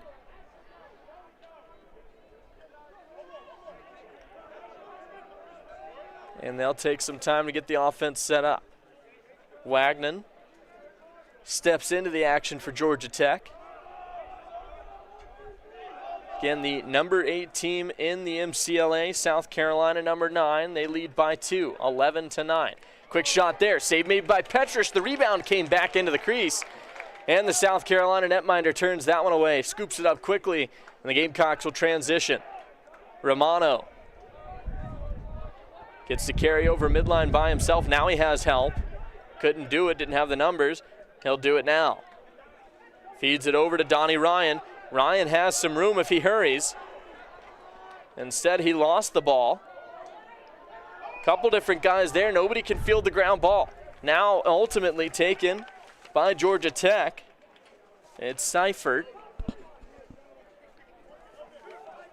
Quick pass from the netminders of Zagrobelny, and the Yellow Jackets go freely into the offensive end. Here's some speed for the Yellow Jackets. That was George Corbin. Quarles once again. This time he drops it off to Belly. They'll try to set the offense up from a different angle. Right at the center. Over to the near side. It's DJ Lewis to Connor Ryan. 40 seconds on the shot clock, 44 left in the quarter. So it'll be close race with the shot clock if they decide to waste possession here. A nice stick. Anthony Romano cuts off the pass. The defender scoops up the ground ball. Teddy Russell looking for an outlet. Feeds it back to his D partner, Romano. He's going to have to hoof it all the way to midline. He does so. The shot clock with a reset, but only 15 seconds left in the third quarter. Connor Egan will have to make quick work for the Gamecocks to try to gain a 3-goal lead, a 10-8 lead. What they have now, Rittenmeyer throws it across, the quick shot saved by Zagrobny, and with 3 seconds left, he'll launch it to the other end. At the end of 3, the Gamecocks with a 10-8 2-goal lead over Georgia Tech. Number 8 versus number 9, SCLC heavyweights. Both teams making their case to try to make the final cut as we get closer and closer to the national tournament out in Round Rock, Texas. But first, it'll be the SCLCs down in Jacksonville, Florida at the Bowl School. So the national, it's a 16-team tournament at the end? Yes. They usually, I believe it is 16. The last time I was out in Texas was 2 years ago. Actually, I believe it might be 32. 32, okay. Georgia Tech has 8. Or rather, it is 16, actually. They do play, I think it's 4 games. Okay. I'm going to play some music in the background. And so I guess SCLC champion would get automatic bye and then bid. Yeah, they usually always get the automatic bid. And then South Carolina last year came up short in the SCLC final. They beat Georgia to advance to the final to play Georgia Tech. And again, they led in that game by, I want to say, as many as 4 against Georgia Tech. And then the Yellow Jackets came storming back and took it in the second half. They ultimately became SCLC champs. South Carolina was on the outside looking into that playoff picture headed to the national tournament. They did get a bid. And again, this year, posting a record of 8-2, they were a lot of back and forth of a team last year. Back into the rankings this year, pretty much, you know, they have a good run over these next few weeks before the end of the regular season, and then they make an impressive bid in the SCLCs. I see no reason why they won't be headed to Round Rock by May. Yeah, the South Carolina's 2 losses are on the road to top 10 teams as well. Right, Virginia Tech and Liberty, both 2 teams still sitting in that top 10 margin in the MCLA. And this would be South Carolina's biggest ranked win of the season, besides Georgia at the beginning of the year. Barrow fired one to the far side right at the start of the quarter here and just missed the elbow of Petrish wide. Georgia Tech does remain with possession. They won the race to the loose ball. Yeah, I forgot. Yeah, Georgia had like a 5 preseason yeah, I rank believe or Georgia was something? 5 number or 6, 5 one at the of start those. of the season. Yeah. South Carolina took them down 9-8 for their first game of the year. Georgia Tech, one of those teams that always sits within the top 10 every season. Here's a shot. Save made by Petrish, ball's loose. And that was a big-time stop for the South Carolina netminder. Now down low, another chance for Barrow. Petrish turns that one aside.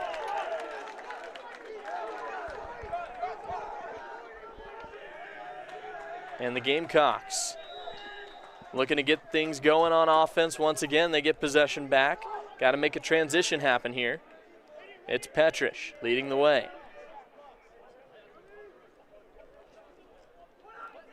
Over to Teddy Russell. And quickly forward to, it looked like, out of the near side, Egan. It's Maloney who got the clearance on offense for the Gamecocks there.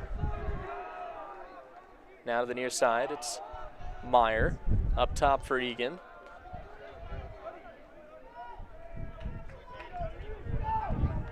Heavy checking on Meyer this time. And he has a little bit of room. Takes the shot, rather, John Gerald, number 71, the one taking the shot there.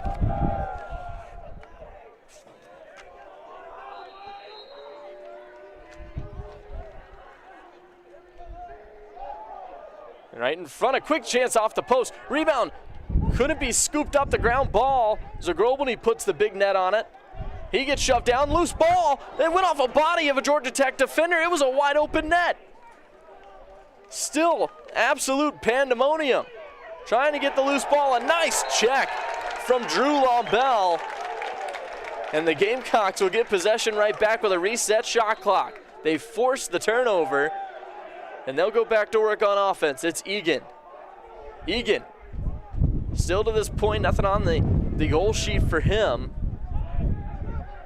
Here in this third quarter, I should say. There's a quick shot, Rittenmeyer, over the top shoulder near side. South Carolina extends it to 3, 11-8 with 12:52 to play in the fourth. Final quarter of action here in Lexington, River Bluff High School. What a goal for the Gamecocks. Max Rittenmeyer getting it done. And a lot of credit, you got to go back to that play just before. Drew Lombell with the big check of the defender gets him to cough up possession, and the Gamecocks regain control in the offensive zone. None of that happens without Lombell's effort there. And it's Georgia Tech off the faceoff in transition. A quick shot, missed well wide. That one's going to head to the woods. But the Yellow Jackets regain possession with 12:38 to go here in the fourth quarter. In front, quickly they score. That pass right off of the whistle. They restart that offensive push.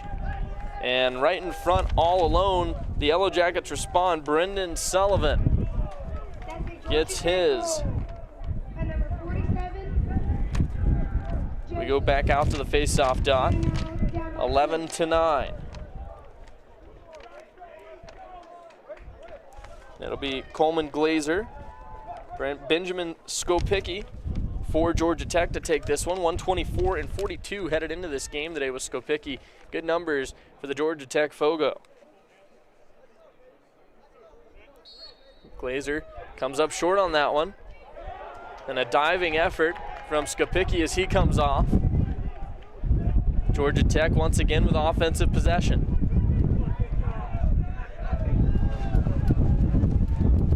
And about 12 minutes to go in the fourth quarter. The wind whipping up top once again from our perch here today at River Bluff High School.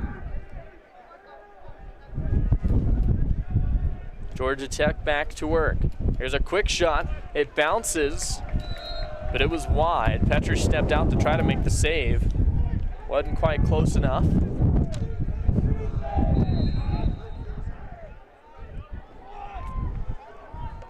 Asher Wagnon for the Yellow Jackets sends one in. Looked like for a second there, Quarles was going to try that behind the back look. Didn't get it off. There's another one down low. Misses wide. Might have gone off the foot of the defender, Teddy Russell there. And they don't give the shot clock reset, so it might have gone on actually off a defensive stick on the way in. Nice check. You actually could hear a fan say ow, I believe, through our headsets from up here with that defensive swat. It's DJ Lewis, scored the first goal of the game, feeds one across. Now to the far side, the shot off the post.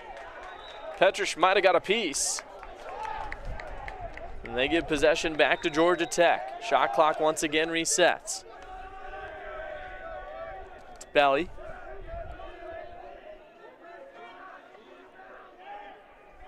Gonna do it all the way in, takes the shot, they score! Feeds it off to Quarles. He had plenty of room, and he makes the Gamecocks pay. Opposite side shot, top shelf. 11:01 to go in the fourth, and once again, a one-goal game. It's pretty much how it's been here in this second half. Georgia Tech climbs back, and then South Carolina takes momentum right back, gets going on offense again. So, once again, the Gamecocks still lead by one. Georgia Tech trying to claw back into this thing.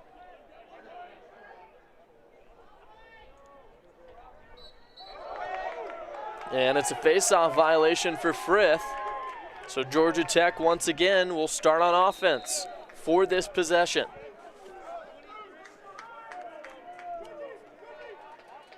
It'll be Connor Ryan. Georgia Tech 9-2, South Carolina 8-2. Number 8 and 9 teams in the country for the MCLA. Top 10 heavyweight bout. Getting what we expected here at River Bluff High School today. There's a quick fake, Now another chance from Quarles. A nice little spinorama move. Stepped around a defender for South Carolina. Yeah, good slides onto him, though, by the defense. There's a quick chance. And the shot Crease. never came. They called a crease violation.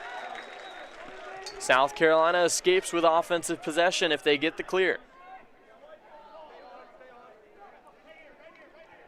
They do get over midline. Teddy Russell will carry it in.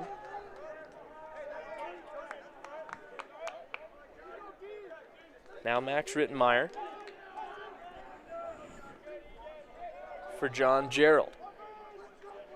Gerald dumps it down low for Meyer. Meyer steps around to the circle. Not quite what he wanted. Lombell. Near side alley, didn't like what he saw. He pulls back in retreat. Sends it up top for Johnny Stanton. Stanton pivots back the other direction. Sends it to the far side. And now John Gerald skipped it all the way to the near side. Gerald pivots back up top. Here's the chance for Egan. He shoots off the stick of the netminder. Shot clock resets, but a good save from Zagrobny for Georgia Tech. 9 minutes to go in the fourth quarter.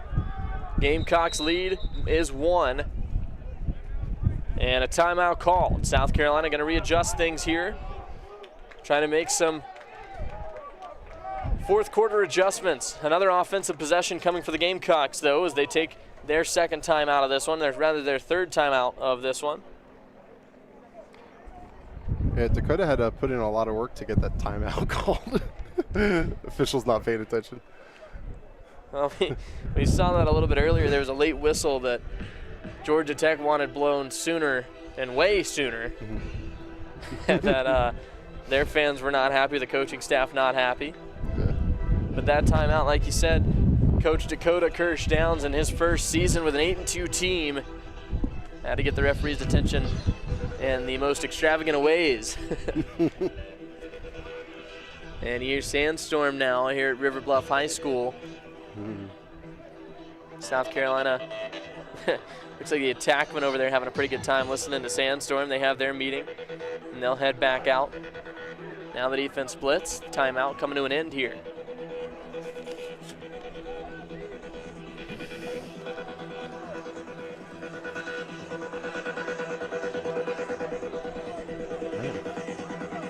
It's been a heck of a game. It has. Hope the last 9 minutes are equal to the rest. I'll tell you, I mentioned it when we were in halftime and a little bit earlier in the early portions of the third quarter that it's exactly what you expect out of these two teams when they meet. And, I don't even think at that point you talk rankings, right? Like these are both two top 10 teams, but at the end of the day, it's the skill level and the compete when these two teams specifically are playing against each other that you see the most competitive nature. And it's this one and it's Clemson, I think, for the Gamecocks. It's Georgia Tech and the SELC and Clemson because it's Clemson when those two teams meet. But I'll tell you, these games are always so fun, always like playoff games. There's a quick turnaround shot, it scores! Rittenmeyer, it went off the stick of Zagrobny and rolled in. That's the second one that Rittenmeyer has scored today that has just gone off of the netminder and trickled its way into the crease. So the Gamecocks lead by 2, 12-10, with 8.5 to play in regulation.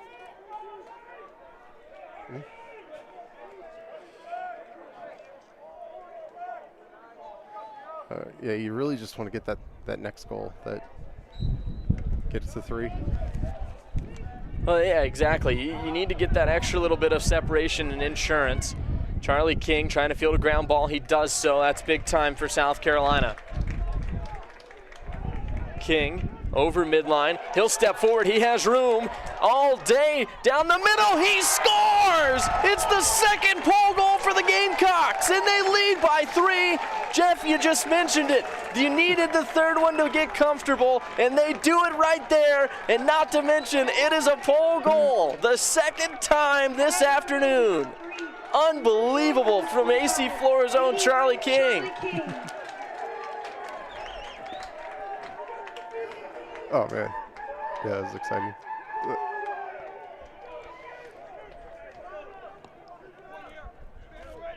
Once again, the face-off.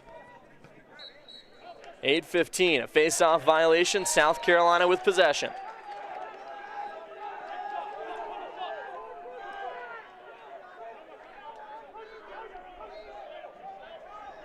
And here we go. Once again, here's another opportunity. Romano rips it. And that one sails the net. They're giving them too much room. These poles are having the most fun taking shots today. You haven't seen it much all season, other than a couple times they get some room to shoot and they'll let it fly. But I'll tell you what, unreal. Yeah. Yeah, so 2 pole goals plus there's 2 back-to-back goals that we had in the second quarter where the poles were heavily involved. Yeah, a large majority of the scoring for South Carolina today involved with the defense hands-on directly. Johnny Stanton has room, goes in fast, lost his edge and fell down, got stepped over, they score again! John Gerald, and look at the South Carolina sideline. The Gamecocks are rowdy.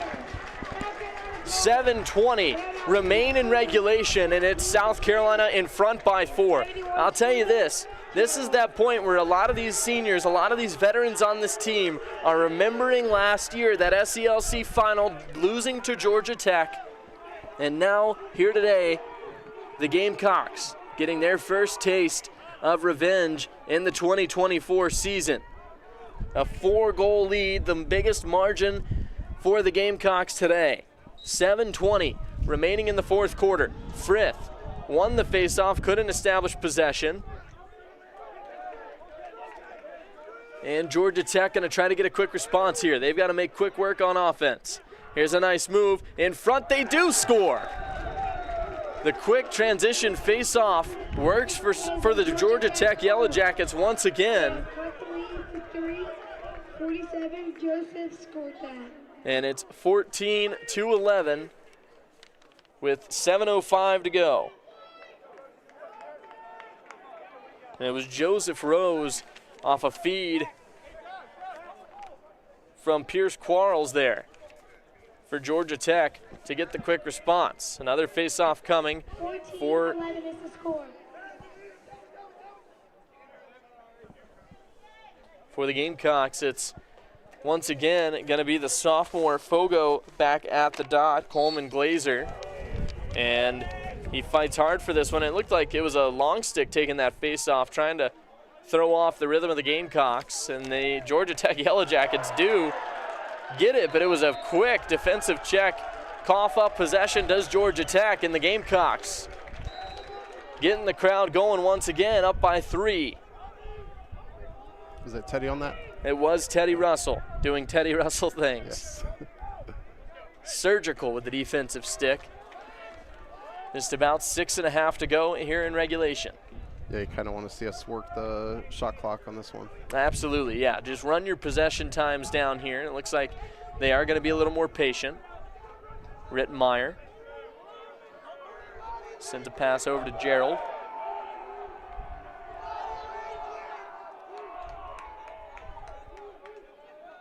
Now Lombell.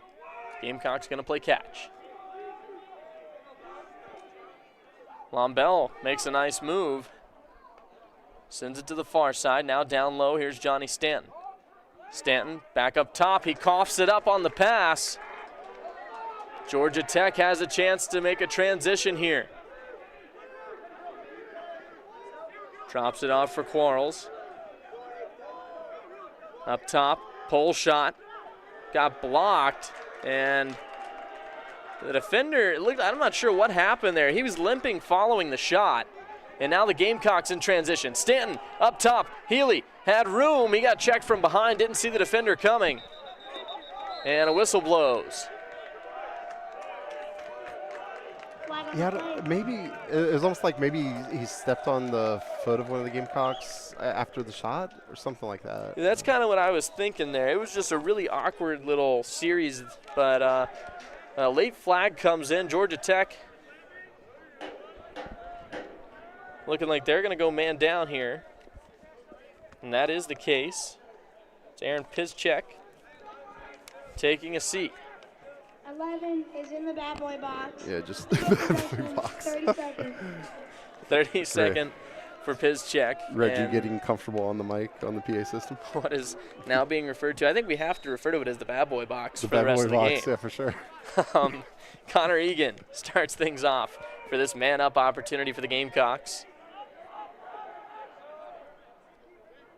Once again, Egan sends it over quickly. They're playing a little bit of pitch and catch there. Played back, no shot yet. Now back across. Gamecocks moving the ball really well here. Donnie Ryan in front, they score! What a passing play! Egan feeds it to Donnie Ryan, and Ryan with the low feed to Hurley, and all he had to do was just simply slide it in. 5 minutes to go. The Gamecocks once again up by 4, and a late flag came in for a push. And it looks like South Carolina might go right back to offensive possession here with 5 minutes to go. The score is now 15 to 11. Again, number 0. Yeah, wait. Is it not possession though? They disregarding the flag, I guess? Huh. Well, I saw one of the officials did wave, but the initial flag thrower there didn't look like he waved it off.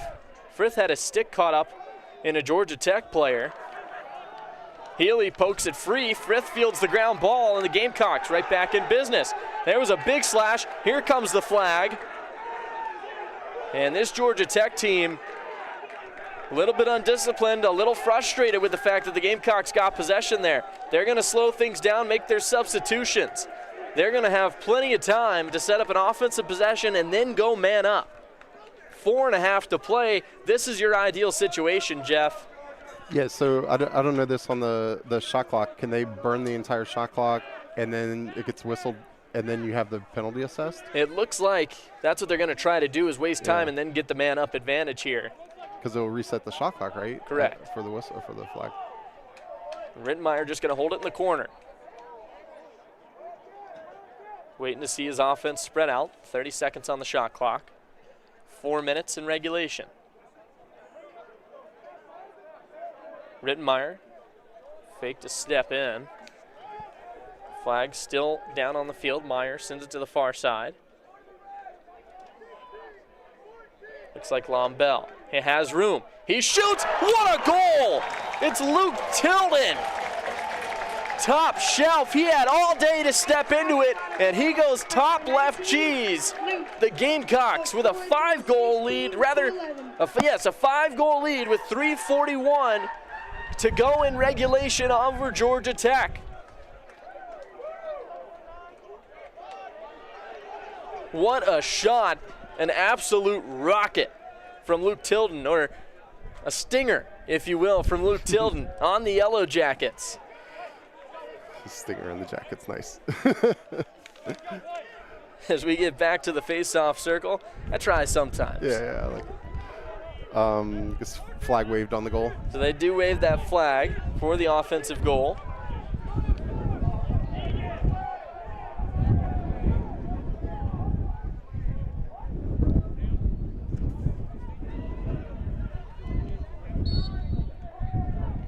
Will Frith, once again, a face-off win for the Gamecocks. Dumps it off to Romano. Now Petrish has plenty of time to make the clear. Gets the pass forward to Henry Maloney. Maloney steps over midline, and the Gamecocks straight back to work on offense. I'm beating it like a dead horse, but just these past 5 minutes, I'll tell you what, the Gamecocks have been dominant, maintaining offensive possession and coming out with a goal at the end of them. These last few have been the cleanest possessions, no doubt, offensively out of the Gamecocks, and they've come in the fourth quarter. 3 minutes just about remain here in regulation. Here comes a heavy check from Georgia Tech. They're going to try, you'd think, to claw back in any way, shape, or form that they can in the closing stretch of this game. It's up top for John Gerald.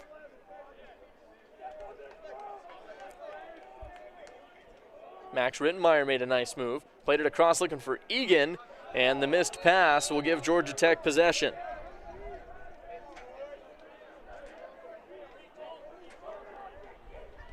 Will we start the quarter 1 goal difference? Yeah, I believe it was a 2-goal lead for South Carolina. Okay. Coming into this fourth quarter. Actually, no, you might be right. It was cut to 10-9 at some point. I don't know if it was headed in or I maybe. think you might be right. It might have been 10-9 heading into this fourth quarter. So we talked about how much of a thriller it was turning into, but South Carolina finding a way to pull away. Not without exception, Pierce Quarles buries yet another, and the Georgia Tech Yellow Jackets try to inch their way back. 2:21, it's a 4-goal lead for the Gamecocks, and Quarles, really, he's done it all by himself here today. You know, we talked about it a little bit before this game started, that Brooks Barrow being one of the leading goal scorers on this team. He had 33 coming into this one. I'm still not sure he's buried one. Not sure the 26 has put one in the back of the net this afternoon. But it's been the sharing of the wealth more so for Georgia Tech, as Pierce Quarles has really been the guy getting it done. He, as well as Wagnon a couple times for the Yellow Jackets, and we've also seen Brendan Sullivan on the score sheet several times for Georgia Tech. But South Carolina, you could say the very same thing. Luke Tilden, Drulon Bell both scored some beautiful goals today. We've seen several different names on the score sheet. John Gerald, Johnny Stanton. I mean, it's just been such an exchange with so many different names here for both teams today. And it goes to show, you know, again, you talk about South Carolina's team last year, 2 or 3 guys that were really your lead goal scorers, and this year, especially these past few weeks, so many different names on the score sheet. Here's Georgia Tech, they score! And just as I mentioned it, Barrow puts one in the back of the net, got between the legs on the near post to Petrish, and Georgia Tech within 3 with just under 2 minutes to play in regulation. That goal was made by 26. Right back to the dot we go. And it'll be Frith versus Skopicki once again.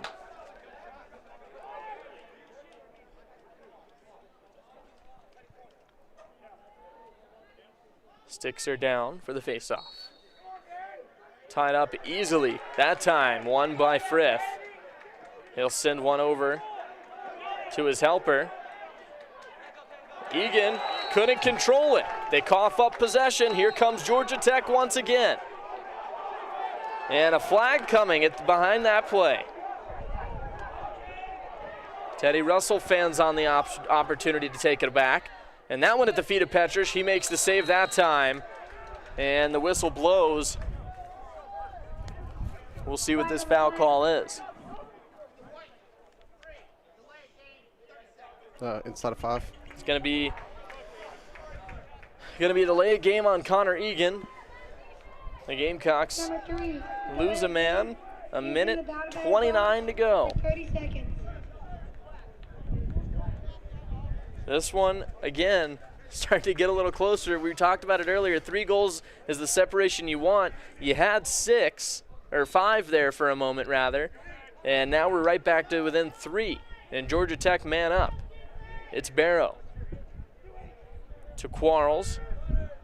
Sends on all the way out for Wagnon. He takes the shot, bounces up well over the net and across the road. Through the fencing, but Georgia Tech will get another look.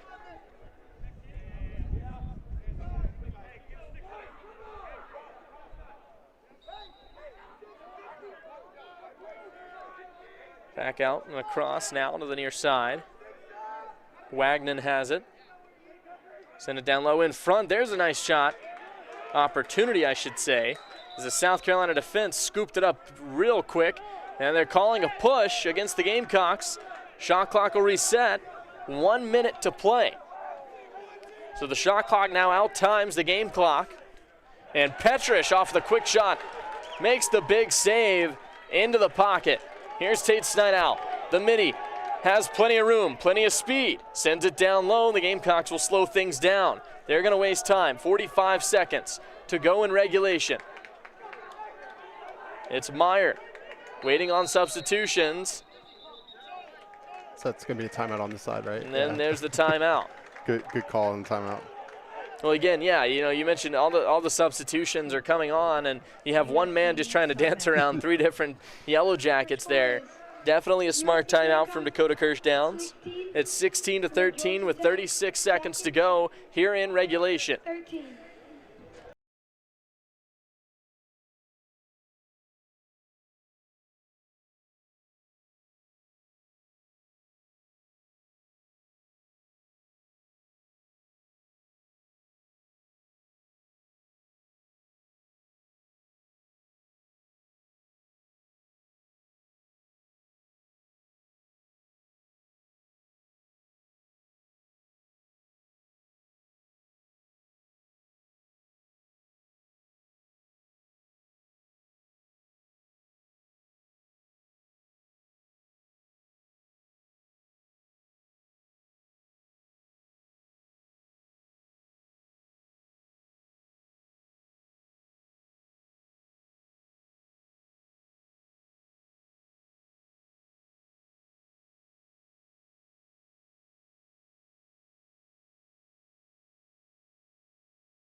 I'm a USC grad myself, so the bias is definitely there, and as close as I've been with a lot of these guys on this lacrosse team for the past 4 years, it's hard to to not want to share a big bias for them. But you do a really good job of like having that. Obviously, you're going to be excited when the Gamecocks score, but no, you're super fair to the opposing team. And as we get back to these last 30 seconds here, the Georgia Tech netminder is out of the crease. They called a flag. And a hold is going to be what it is. South Carolina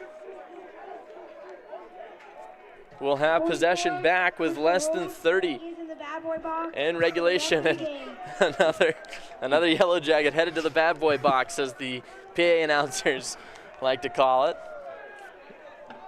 That's so good. And again, South Carolina, 16-13, 28 seconds. With possession and man up. They're watching to see. You see the coaching staff yelling at the defenders there. But it looks like the Gamecocks going to waste time. Final 15 seconds. Sent across. John Gerald. He'll hold on to it. Final 10. Now Egan. The Gamecocks hold on possession. They'll hold on to it for the rest of the game. Number 9, South Carolina takes down number 8, Georgia Tech at home. The Gamecocks advance to 9-2. They match the record of the Yellow Jackets, and it's the Gamecocks' second top 10 victory this season as they get set to head on a weekend trip to Boston and then to Clemson. The Gamecocks win 16-13. Off of a dominant offensive performance in the second half. In the second quarter, really, more than anything, it was the Gamecocks with some strong offensive possession for the Gamecocks in the fourth quarter that led to this win. And Jeff, I mean, exactly how we expected it, a literal thriller for most of this game, and then the Gamecocks pulled away and never let up. They gave up a couple more goals late, but it wasn't enough from Georgia Tech to try to capitalize and get back in this game. The Gamecocks slammed the door shut. Petrus makes a big save that really could have swung the tide. And again, South Carolina escapes with a 16-13 win over number 8 Georgia Tech. We get ready to hit the handshake lines here. And again, don't be shocked if these two teams see each other when we come to the SCLC playoffs and possibly even the national tournament. These two teams were the two that met for the national championship 2 years ago when the Gamecocks won their last national championship. And again, would not be shocked to see him do it again. Yeah, you mentioned Petrus. Yeah, he had several momentum-stopping saves throughout the game, especially that wild second quarter. Yeah, right here at the end. Exactly right. Exactly right. I mean, the Gamecocks under Petrus have always been pretty successful as a team, but you're exactly right. He slams the door shut right when he needs to a lot of the times. And you know, again, what comes to me, just that fourth quarter save that he had with 2.5 minutes to play, the Yellow Jackets get a chance here. They fire that quick pass, and he saw it coming almost, it seemed like. He got his stick right there, right into the pocket. The Gamecocks switch possession, and they end up taking the end result, a win, 16-13 once again. Number 9, South Carolina beats number 8, Georgia Tech. The Gamecocks improve to 9-2. Georgia Tech falls to 9-3.